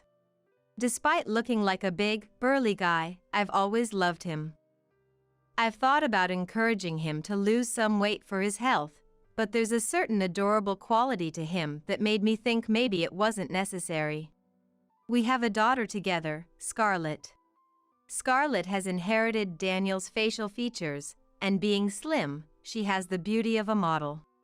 Not just in looks, but academically and athletically, she excels, bringing home top grades and being selected for national competitions, all while being humble and hardworking. Both Daniel and I dote on her, often to the point where others say we're overprotective.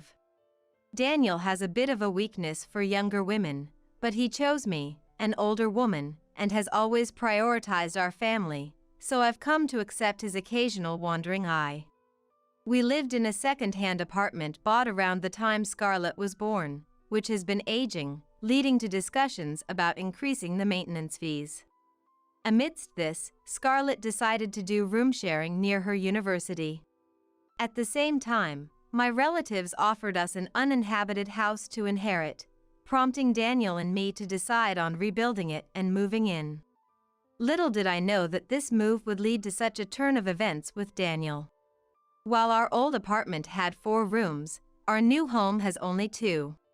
It's smaller than before, but designing it as a single-story home considering our elder years has made it very comfortable. One of the 2 rooms, a combined study and guest room, can be divided into Scarlett's room and a study, making 3 rooms if she comes back. Since moving, Daniel's nights have become late due to work engagements, and he often finds excuses to go out on weekends. Being sensitive to smells, sleeping next to Daniel, who reeks of alcohol and tobacco, has been a challenge even with separate beds. Thus, despite having a shared bedroom, I've been sleeping in the study since we moved into the new house. When it came time to send out moving announcements, I took the initiative, sending letters far and wide. Daniel isn't great with these sorts of things, so I handled sending letters to the in-laws' house and his relatives on his behalf. Since both my parents have passed away, I only sent brief notices to relatives and friends on my mom's side. I haven't kept in touch with anyone from my dad's side of the family. And that's largely due to my sister, Abigail. Abigail is my half-sister, 14 years younger than me. She was born to my dad's second wife shortly after my mom died when I was in my first year of middle school. Abigail was already 2 years old when they remarried, so I initially thought it was a marriage where both parties already had children. My dad passed away in an accident along with his second wife about 5 years after they got remarried. At the funeral, relatives on my dad's side mentioned that he and his second wife had been childhood sweethearts, and everyone had expected them to marry. They blamed my mom for coming between them, saying she proposed marriage through her company connections, leaving no choice for my dad but to marry her, casting his second wife into the shadows.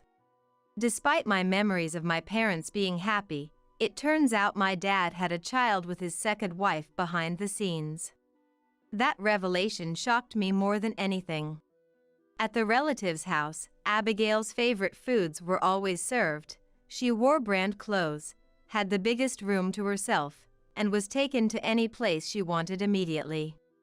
In contrast, I was burdened with preparing meals, doing laundry, cleaning, had my part-time earnings taken away, and my room was a small storage space under the stairs, where I was begrudgingly provided with the bare minimum after asking.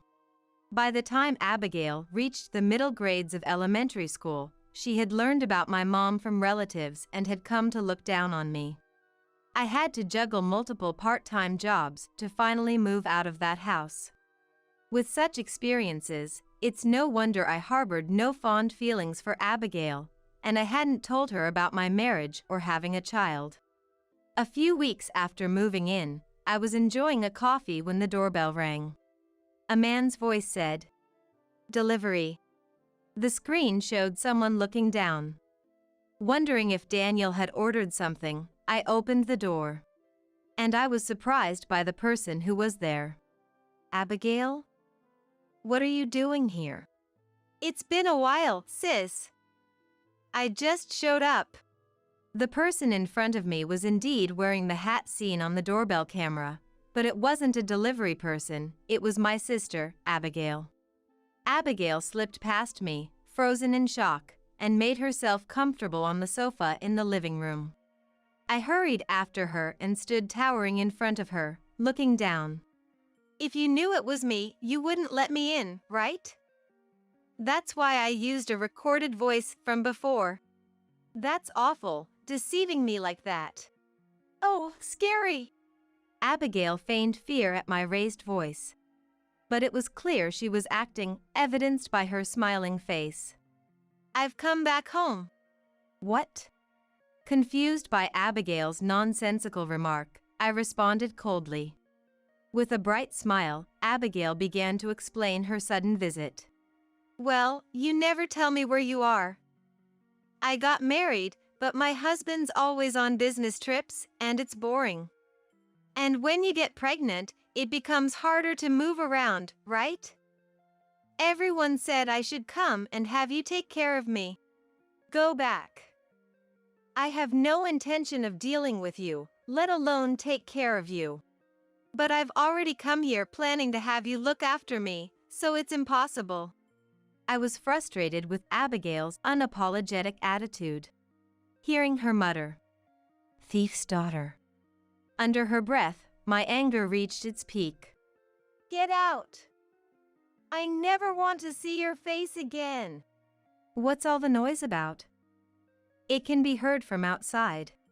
Daniel, Surprised by Daniel's unexpected return, I was at a loss for words when Abigail stood up and went over to him. Then she wrapped her arm around Daniel's. Daniel didn't shrug her off and seemed pleased with her presence. "Oh, Abigail's here? Welcome." Daniel, Sis is being mean. I was thinking, wouldn't it be nice to stay with Daniel until the baby is born, but is that not okay? That's great. If you don't mind, you're welcome to stay as long as you like. I was stunned by the conversation between Daniel and Abigail. Not only that, but Abigail was clinging to Daniel, their proximity resembling that of lovers. Daniel, what's this all about? You see, Abigail's had it tough, hasn't she? Why be so harsh? Jealous of your cute sister? I felt despair at Daniel's words. I had told Daniel about my family situation before we got married. Yet, he said such things. Look, you're not using your bed in the bedroom anyway, so it should be fine, right? Really? I can sleep in the same room with you, Daniel? Sleeping next to you sounds like it'd bring sweet dreams. Daniel, really?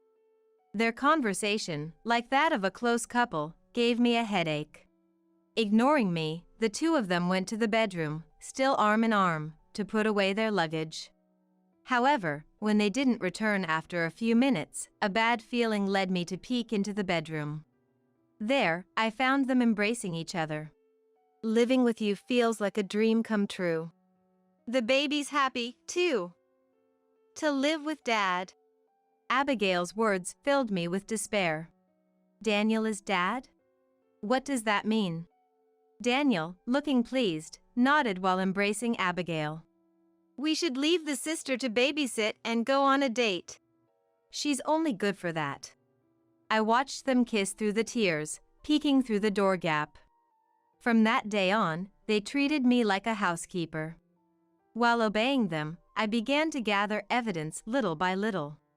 I discovered more shocking truths about our household, leading me to consider divorce. One day, Abigail, sitting on my favorite sofa, summoned me. She spoke as if she owned the place. Get out of the way, I'm pregnant. Abigail said, gently rubbing her belly. Shouldn't pregnant women look more compassionate? Abigail's face was filled with malice. I looked at Daniel. You should sleep in the warehouse, he said, agreeing with Abigail. Seeing Daniel side with her, my love faded. Still, I felt a bit sentimental. All right then. Daniel happily took Abigail's hand in response. Abigail looked at Daniel adoringly. At that moment, my sentimental feelings vanished, replaced by anger from the bottom of my heart. I'll be out by tomorrow. Yeah. Oh, why don't you find somewhere else to stay tonight? This place is now mine and Abigail's. I nodded slightly and left the house, thinking they won't be laughing for long. After leaving, I smiled, imagining what comes next. I stayed in a hotel, planning my next steps. I arranged for movers to come the next day and planned to go to the office early before heading home. Excited about the future, I had trouble falling asleep that night, but feeling liberated, my heart felt lighter. The next day, I went as planned to get the divorce papers and headed home. The movers were already there, looking confused. They said the house was empty when they arrived, with just one cardboard box left at the entrance. At the entrance was indeed a small cardboard box with a note saying, "Please take whatever you want." Inside were my treasured books and cosmetics tossed carelessly, with books damaged and pages torn. At the very back was Daniel's wedding ring, fueling my rage.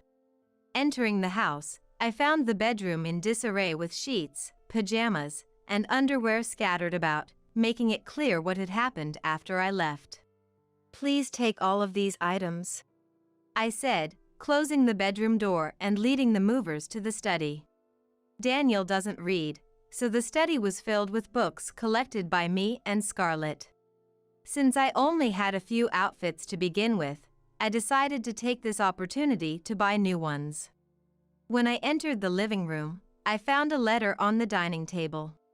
The letter mentioned that Daniel and his companion were going on a prenatal trip abroad for 5 nights and 6 days. It instructed me to keep the house clean during their absence and to prepare for the divorce immediately upon their return. I was dumbfounded by their selfishness. However, this made my plan much easier to execute, so I secretly thanked them in my heart. After having the movers take all my belongings, I removed my wedding ring and left it in the kitchen. Leaving the ring behind, I exited my home.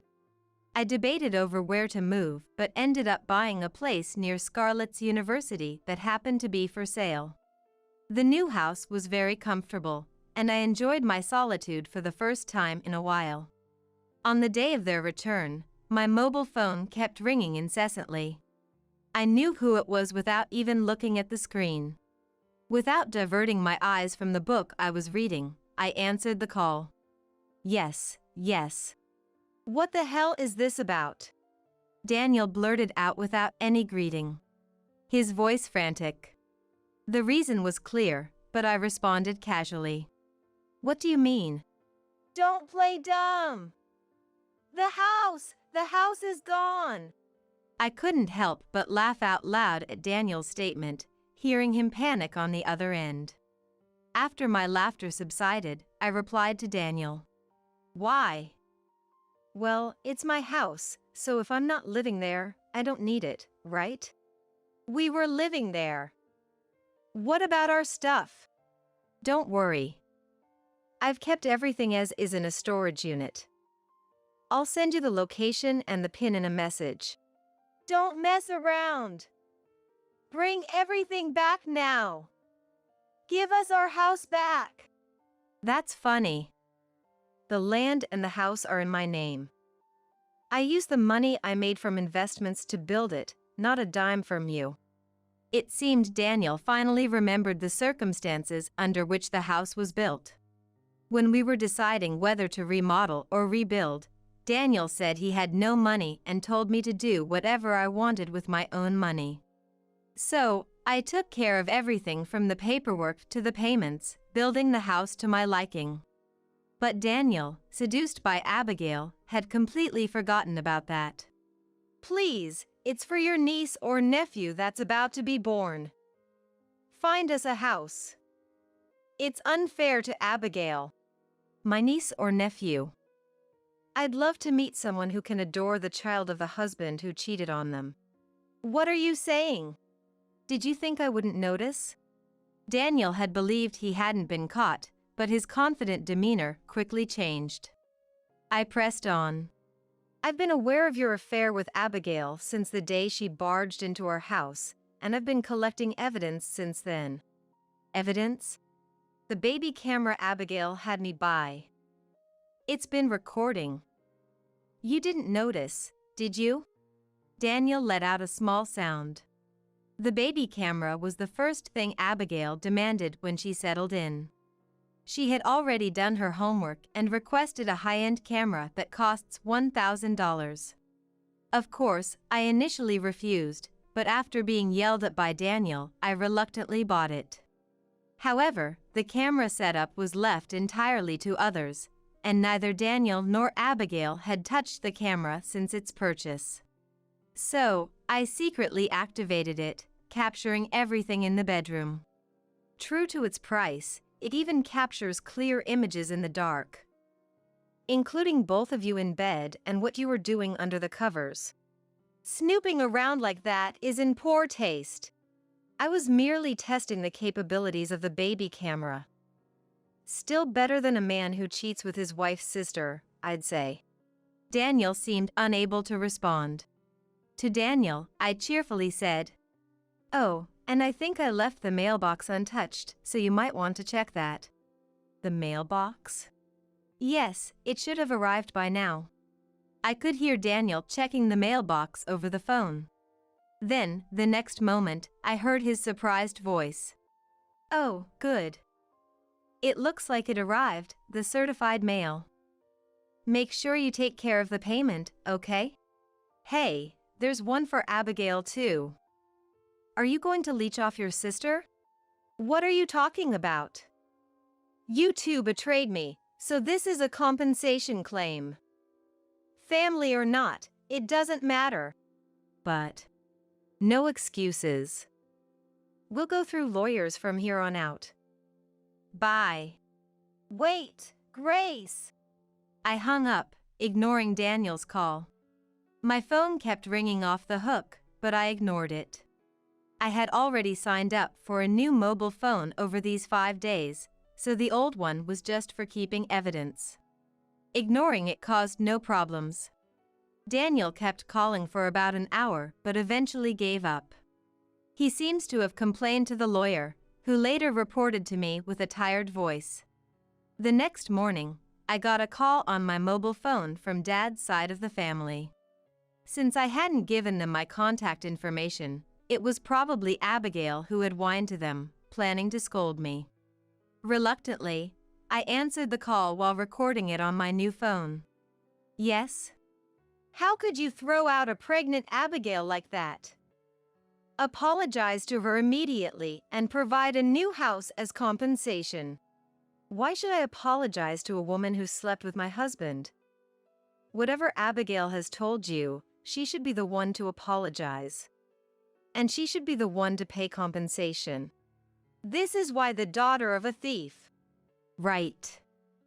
Just like the child of a dad who betrayed mom and had a child with his affair partner. You end up with someone weak-minded enough to sleep with her half-sister's husband, growing up just as poorly. Oh, and please tell Abigail to stay away from me from now on. Though, I doubt she'll have the luxury to do so. The relative was still complaining, but I hung up, feeling surprisingly refreshed after venting everything I had been holding back. I contacted the lawyer to summon Abigail and Daniel. I wouldn't close this chapter of revenge until I saw their frustrated faces. The meeting at the law office then took place. Before me were Abigail, looking sulky, and Daniel, appearing disgruntled. It seemed they hadn't learned their lesson even after all that had been said. "I never thought my sister would turn out to be such a miser. I'm shocked. If I knew she was so greedy, I wouldn't have married her. I was deceived." Hearing Abigail and Daniel's self-centered comments, I moved beyond anger to sheer disbelief. I laid the divorce papers in front of them and also presented another document, a marriage registration form. "As for the compensation, I might consider reducing it if you sign this. If signing this is all it takes to reduce the amount, then give it here," Daniel said, snatching the pen from me to sign. Abigail also signed, laughing. I put the documents in a file and then smiled brightly. I'll make sure to submit this to the office. Did you forget, sis? I'm already married. It won't be accepted anyway. Well, don't worry. You're single now. Huh? Abigail looked at me with a dumbfounded expression. I rephrased it for her, making it easier to understand. Yesterday, the divorce mediation finalized our divorce. I didn't know about that. Well, you threw away the mail without checking it. There were several letters, orders to appear in court. I got a message from your husband saying the divorce was finalized and now he's filing to deny paternity of the child. That can't be. While Abigail stood there dumbfounded, Daniel seemed oddly pleased. No wonder, since he could marry Abigail until after her remarriage prohibition period ends. To Daniel, who seemed quite content, I smiled sweetly. It must be tough for you, having to support a child that isn't yours. What? The child in her belly is mine. Oh, you didn't know? Poor thing. The child Abigail is carrying is actually from her real boyfriend at the club. Club guy? When Daniel turned to Abigail with force, she awkwardly looked away, indicating my statement was true. Seeing this, Daniel's face turned pale, realizing the truth. Good luck with the compensation payment and raising someone else's child. I know it'll be tough. Grace, let's start over. I was wrong. After all, there's Scarlett. As Daniel changed his tune, the door to the lawyer's office burst open, and a woman walked in. Daniel turned pale the moment he saw her. Scarlett? Dad, you're the worst. Hurting Mom like that. I'm cutting ties with you. From now on, I'll live with Mom. You and that loose woman can just disappear. Scarlett had never spoken so harshly before, leaving Daniel frozen in shock. Meanwhile, Abigail, insulted, was red-faced and trembling. Who are you calling loose? Sleeping with someone other than your husband, then my husband, and also your real boyfriend from the club. Which part of that isn't loose? Are you insane? Scarlett's fierceness left Abigail speechless. I delivered the final blow to Abigail. Just so you know, he's frugal but never manages to save money because he spends it all on young women, so be careful. What? But what about the house, the car? Oh, those? All mine. Bought with my dividend income. We used them as a married couple, but after the divorce, we're strangers. A man with a $3,000 salary couldn't afford that car anyway. $3,000? Even though he works for a big company? Apparently motivated by money, Abigail was frozen in shock. Daniel, too, was looking down, embarrassed by the revelation of his low salary. Well, good luck with everything. I said that and left with Scarlett, entrusting the rest to the lawyer. The dinner I had with Scarlett that night was genuinely enjoyable and delicious, the best we had in a long time. Later, I filed the divorce papers. When Abigail's remarriage prohibition period ended, I also submitted Daniel and Abigail's marriage registration. The witness section was signed by me and Abigail's ex-husband. Daniel was fired for repeatedly cheating with Abigail during work hours and misappropriating travel expenses for their affairs. Now he's struggling, working part-time jobs to make ends meet. Abigail seems to be taking care of the child but cries daily, having been dumped by her club boyfriend once the money ran out, unable to tolerate her unbearable personality. Abigail admitted she targeted Daniel because she couldn't stand that I got married and had a child before she did, wanting to ruin it. She thought she could get money from both her ex-husband and Daniel by claiming the child was Daniel's and leave the care to me while she visited her club boyfriend. After all this, even her relatives have abandoned her, forcing her to reluctantly take up part-time work, which didn't last long due to her attitude. Now, she, Daniel, and the baby live cramped together, barely scraping by. Scarlett is enjoying her university life. I was surprised to learn her roommate was her same-sex partner, but seeing Scarlett happy made me think it was all right. As for me, I continue to live off my dividend income. After the divorce, I've been in touch more with Abigail's ex-husband, who's been asking me out to dinner. It seems that Abigail and her ex-husband were married through their parents' introduction, pushed heavily by Abigail herself, I later learned. Yet, I wonder why she was dissatisfied with him, to the point of curiosity. I received a message from him earlier on my mobile phone, saying he has something important to discuss, making me feel somewhat restless today. Despite telling myself not to expect too much, my face blushed like that of a girl in love as I sat in front of the dresser, applying makeup. First, take this $20 and go to the hospital, because I promised Mom I'd do something for her first. My husband said, pulling out the bill and handing it to me. I was completely taken aback by this unexpected turn of events and could only stand there dumbfounded, watching him drive away. Incredibly, he had chosen to leave his wife, who was in pain from her water breaking, to prioritize taking his mother to her hobby class. Despite the harassment I had suffered from my mother-in-law, Mary, and the tough times she put me through, I had always endured it, thinking of our unborn child. But now it was clear to me. A person who disregards their child like this doesn't deserve to be a parent. I steeled myself to face childbirth alone, enduring the increasing pains. I am Jane. Tom, whom I married right after graduating from college, is 3 years older than me, and we lead a reasonably happy married life. He was a senior at the club I belonged to in college. He seemed to have fallen in love with me at first sight when I joined as a new member, and looking back, I was embarrassingly overwhelmed by his passionate approach. As a young adult, just being a senior made him seem irresistibly cool, and I responded to his approach. We dated smoothly from 3 months after I enrolled until graduation. Even after marriage, Tom was head over heels in love with me, so I never worried about him cheating.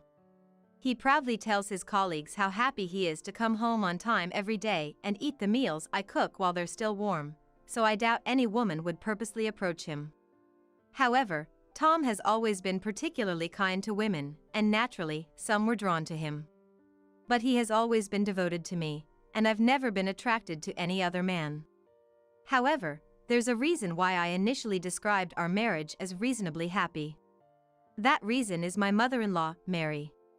I thought mother-in-law problems were a thing of the past, but Mary frowned the moment she saw me. What's with your hair?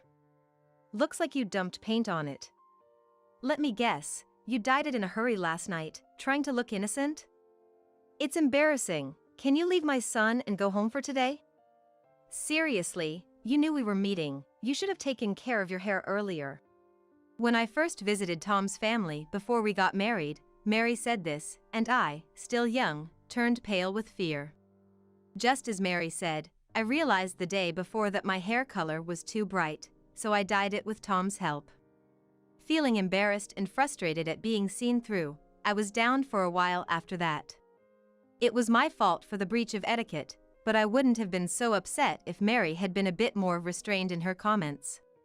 Because of my hair color, I felt like I was being pushed away from Tom and was sent back home alone from my first visit to his family, so Tom called me later. Mom was just nervous and came off too harsh. She actually likes you, Jane, so don't worry. She's in favor of our marriage and really wants you to visit home again. This time, I was irritated with Tom's carefree talk. He didn't stop Mary from making snide remarks right in front of me, and he even seemed to be defending her. There's no doubt Mary doesn't genuinely want me at her house. Would I be pressured to live with them after marriage and face daily harassment? Surprisingly, when we got married, Mary didn't suggest anything like that. I was relieved, but soon after, Mary began frequently inviting Tom to her home. Now that you've finally graduated from a far-off university and got a job here, you get married right away. I've been so lonely. Why don't you let Jane rest and stay here for about a week? Messages like this would arrive for Tom, and I shivered. Showing me the message, Tom asked, "What do you think?" Instead of answering, I called Mary right there. "I'm sorry, but we haven't finished unpacking and the paperwork isn't done yet either. It'll be a while before Tom can relax. I apologize." When I said this, Mary replied with nagging words. "Do the unpacking yourself? Don't always rely on my son." But I just nodded along and ended the call. Mary's offer to let me rest was just a facade. She wanted her dear son by her side. I was annoyed with Mary for lacking consideration, especially as newlyweds, and also upset with Tom for not refusing. According to Tom, Mary has always been like this. Her overprotectiveness worsened after she divorced Tom's father. When Tom decided to go to college, she cried and tried to stop him. Somehow he convinced her and went to college, but they communicated via messages and calls almost every night. Tom trusts his mother, who raised him as a single mom, so they've always had a good relationship. It's fine to be a caring child and mother, but there should be an appropriate distance between adults. And I understand it's not good to interfere with another family's dynamics. He was serious about his job and chores and had a nice personality, so for a while, I tried to come to terms with it. But it wasn't long before I began to question the uncomfortably close relationship between the two of them. One holiday, my usually late sleeping husband woke up earlier than me and started preparing to go out, so I asked, "Did we have plans to go somewhere today?" "Mom and I are going shopping, Jane." "You can keep sleeping," he replied with an unbelievable answer. Apparently, Mary wanted to buy clothes and asked Tom to come along so she could ask for his opinion. I got angry again at my husband for agreeing without hesitation, but tried to stay calm. "You finally have a day off. Let's do something together." I tried to keep him walking out the door. But he shook his head and replied, "I'd like that, but I already promised Mom, and she seems to be waiting outside already." Shocked by his words, I headed to the entrance in my pajamas. Looking out the window to the garden, I saw Mary's bright red car parked there. Noticing my gaze, Mary turned around and smirked as she got out of the car. "Tom, you're late. Jane's a stay-at-home wife and still asleep at this hour? Pathetic. Should I buy you an alarm clock on our way home today?" Mary, with her bright red lipstick matching her car, laughed heartily and affectionately took my husband's hand, leading him to the passenger seat. I was dumbfounded watching their cozy interaction and could only watch as Mary's car sped away cheerfully. After this incident, my husband's behavior started to change gradually. He almost stopped doing the household chores he used to do naturally and began going to his family's house almost every weekend. His attitude towards me also changed, becoming more domineering. "Jane, you're too lazy. When I have a day off, you just sleep with me, right? Can you call that being a housewife? You even stopped putting on makeup at home. That's not good after getting married. Mom is worried about you, too. Why don't you visit her alone once in a while?" I don't know what Mary has been saying about me, but my husband agreeing with her is absurd. He never mentioned anything about naps or makeup during our courtship. But as my husband says, maybe Mary really is concerned about my behavior. I tried to convince myself of this several times, but knowing how Mary treats my husband like a lover, I can't help but see it as harassment towards me. However, I thought Mary's curse would change once we had a child. I found out I was pregnant shortly after I started having doubts about my husband's behavior. His eyes lit up with joy. And he held my hand, promising to work through it together. But Mary's harassment got worse after this, indirectly forcing my husband to leave me alone for trivial reasons like shopping, hospital visits, or cleaning her house.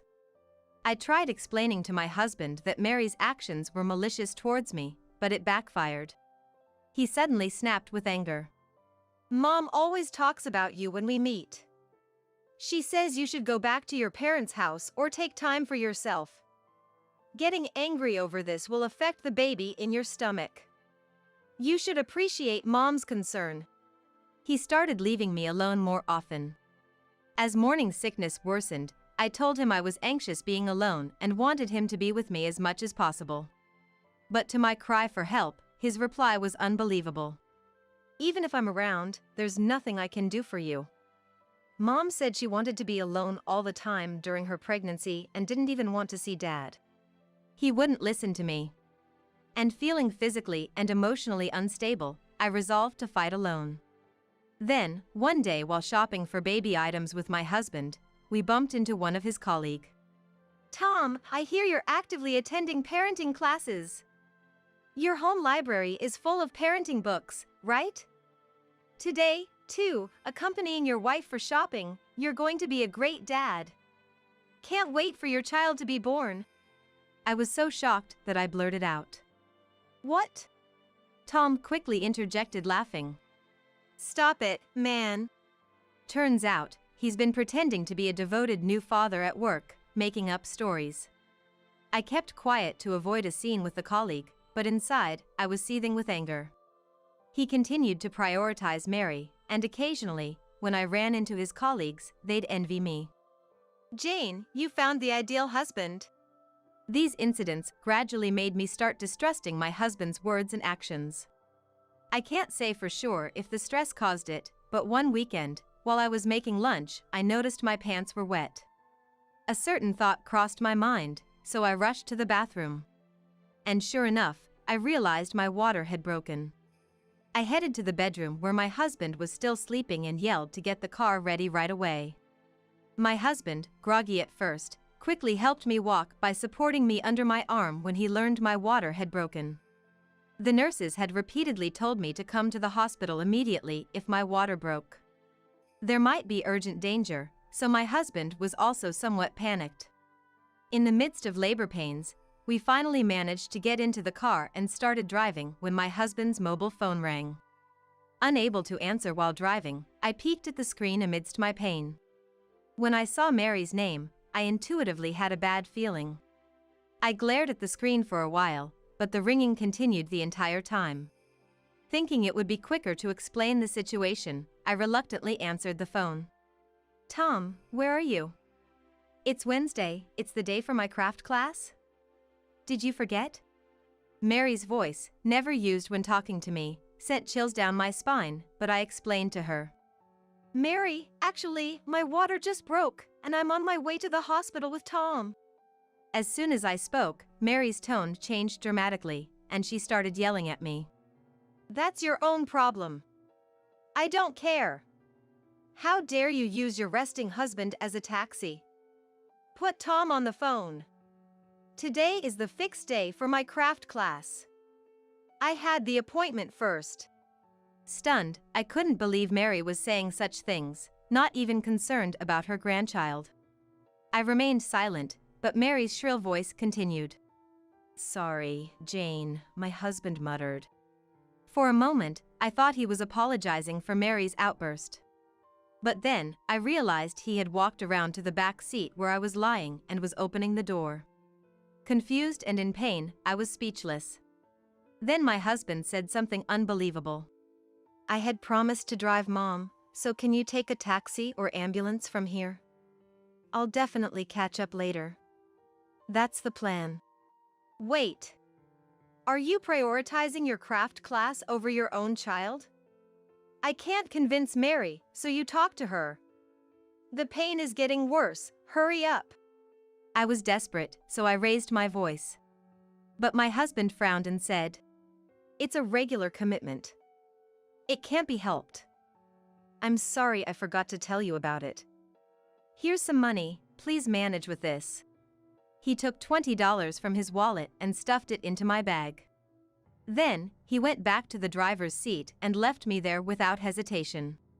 I can't believe this. I was still close to our house. Not wanting to be seen by neighbors, I quickly looked up for a taxi. Amniotic fluid continued to trickle down my legs, and I panicked about the baby's safety. Tears welled up in frustration as I stared at my mobile phone, trembling with pain, wondering why we had to endure this. Jane! Startled by my name being called, I turned around and saw a familiar face.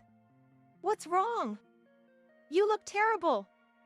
Don't worry about talking, just get in. This person gently supported me and helped me into the back seat of their car. Her husband adjusted the seat for me as he sat in the driver's seat. After that, my memory is fuzzy. I was rushed into a wheelchair at my regular hospital and taken to a prepared hospital room. The pain was so intense that I groaned, but I was told there was still time before the birth, so I rested there. I endured the overwhelming pain that occasionally threatened to make me lose consciousness when suddenly, my mobile phone rang. Thinking it might be a callback from my mother, who I had called on the way, I was shocked to find it was my husband. Looking at the clock, it was already evening. 3 hours had passed, and now he arrives? I decided not to answer. But after continuous ringing, I picked up the phone, irritated. Jane! Help me! I want you to explain the situation. Not even a word of concern for me, and now he wants help? Even if he was about to be eaten by a crocodile, I had no obligation to help the man who abandoned his child and me. Who do you think you are? How dare you say such things? I yelled at my husband through the mobile phone and then hung up. After a while, I faced childbirth alone. I would have liked to have my reliable husband holding my hand at such a time, but it's better off without a foolish husband who can't even prioritize things right. Instead, I received support from the kind nurses, and by nightfall, my long-awaited baby was born. Both mother and child were safe, and I fell asleep quickly due to the exhaustion. The next morning, the first thing the nurse told me when she came into my room was that my husband had come. Apparently, he came right after the birth, but since I was sleeping so deeply, the nurse kindly sent him back home. Honestly, I thought I would never want to see my husband again. But when he entered the room looking so haggard, I couldn't help but ask what happened. The person who had helped me in my suffering and taken me to the hospital yesterday was N, a neighbor I had always been close with. She had taken care of me like her own daughter since her son was about the same age as me, and she had been a great support to me when I was newly married and anxious. When I told her in the car that my husband was taking Mary to her hobby class, she was furious as if it was her own matter. Little did I know that this would ultimately corner my husband. After dropping me off, and spread the story around the neighborhood. Being the head of the neighborhood association, her words spread quickly, and her friends seemed to have confronted my husband about it. The reason my husband was begging for help was this: it seemed to have caused quite a commotion, attracting onlookers around our house. No matter how panicked he was, it was obviously too foolish of him to ask for my help in that situation. I had not heard from Mary since then, and my mind was already made up. Sorry, but can you leave? I'm still not feeling well, and my parents are coming soon. Both of them know about this, right? I want to apologize. Can I stay? My husband spoke in a small, pitiful voice. What? You wanting to apologize is not my business. I'm busy, so please leave. Don't say that. By the way, where's the baby? I'll leave after seeing the baby. Just leave. There are other pregnant women here, so please go. Even though I replied coldly, he still stood there, so I turned my back and covered myself with a blanket. I'm sorry. Please call Mom for me. I want to send her a photo of the baby. Can I call the nurse? Unbelievably, my husband reached out and shook me. When I couldn't stand it anymore and was about to push him away. What are you doing? Don't touch my daughter. My parents walked into the room just in time. My mother rushed over and pushed my husband away. How dare you shake the body of someone who just gave birth? And after doing such a thing, how could you show your face here? I'm disappointed in you. Get out of here, now. Even I had never seen my mother so fierce, and overwhelmed by her presence, my husband finally left the room. My father followed him, and I knew he would be thoroughly scolded. During my hospital stay, I refused to see my husband and took the baby to my parents' house after being discharged. I didn't want to risk meeting him, so I told him over the phone that I wanted a divorce. I only communicated about writing the divorce papers, mailing them, and claiming compensation, ignoring anything else he said. By the way, the compensation was for the scratches and bruises I got when he forcibly removed me from the car. He tried to make excuses, but I silenced him by saying I had testimony from and her husband and photos of the injuries from that day. The lawyer said the cost for his malicious actions against a pregnant woman would be significant. While I was busy with the baby, Mary showed up at my parents' house once. The rumors spread by and didn't seem to fade, and the neighbors' gazes were cold. She blamed it all on me for not respecting our family, but my father handled everything. Both of them were scolded by my father, and I thought it would have been better if we had done this from the beginning. But to that my father said, "The head of the household doesn't easily come to the forefront." He was oddly showing off. When I got used to childcare, I invited Anne to my parents' house and introduced her to them. Being of the same age, she quickly became friends with my mother, and we agreed to keep in touch. And then told me about my ex-husband, which she heard from a friend who worked part-time at his company. Her friend, who loves gossip like Anne, seemed to have spread the story about my ex-husband to others at some point. The story spread quickly again, and his reputation plummeted. He had pretended to be a devoted new dad, and the disparity was so great that his bosses and colleagues looked at him with disdain, leading him to resign in disgrace. Becoming unemployed with no qualifications just before turning 30, my ex-husband lived in fear of the neighbors' gazes, relying on Mary's pension and savings. Years later, I almost forgot he existed, but then he called again. "Where are you?" "I'm in front of your parents' house right now, but the nameplate is different, isn't it?" He said this out of the blue, so I responded in kind. "Can't you tell by the nameplate?" "I've moved." "What do you want?" "Moved? You're living it up with the compensation I gave you. Come back right now, let's start over. Mom wants to see you too. What you're saying makes no sense. Why would I go back to you? Still saying that? I don't want to hear anything, so don't call me." I hung up without waiting for a response, and my phone kept ringing for a while. After finally completing the call rejection settings, messages begging for reconciliation arrived.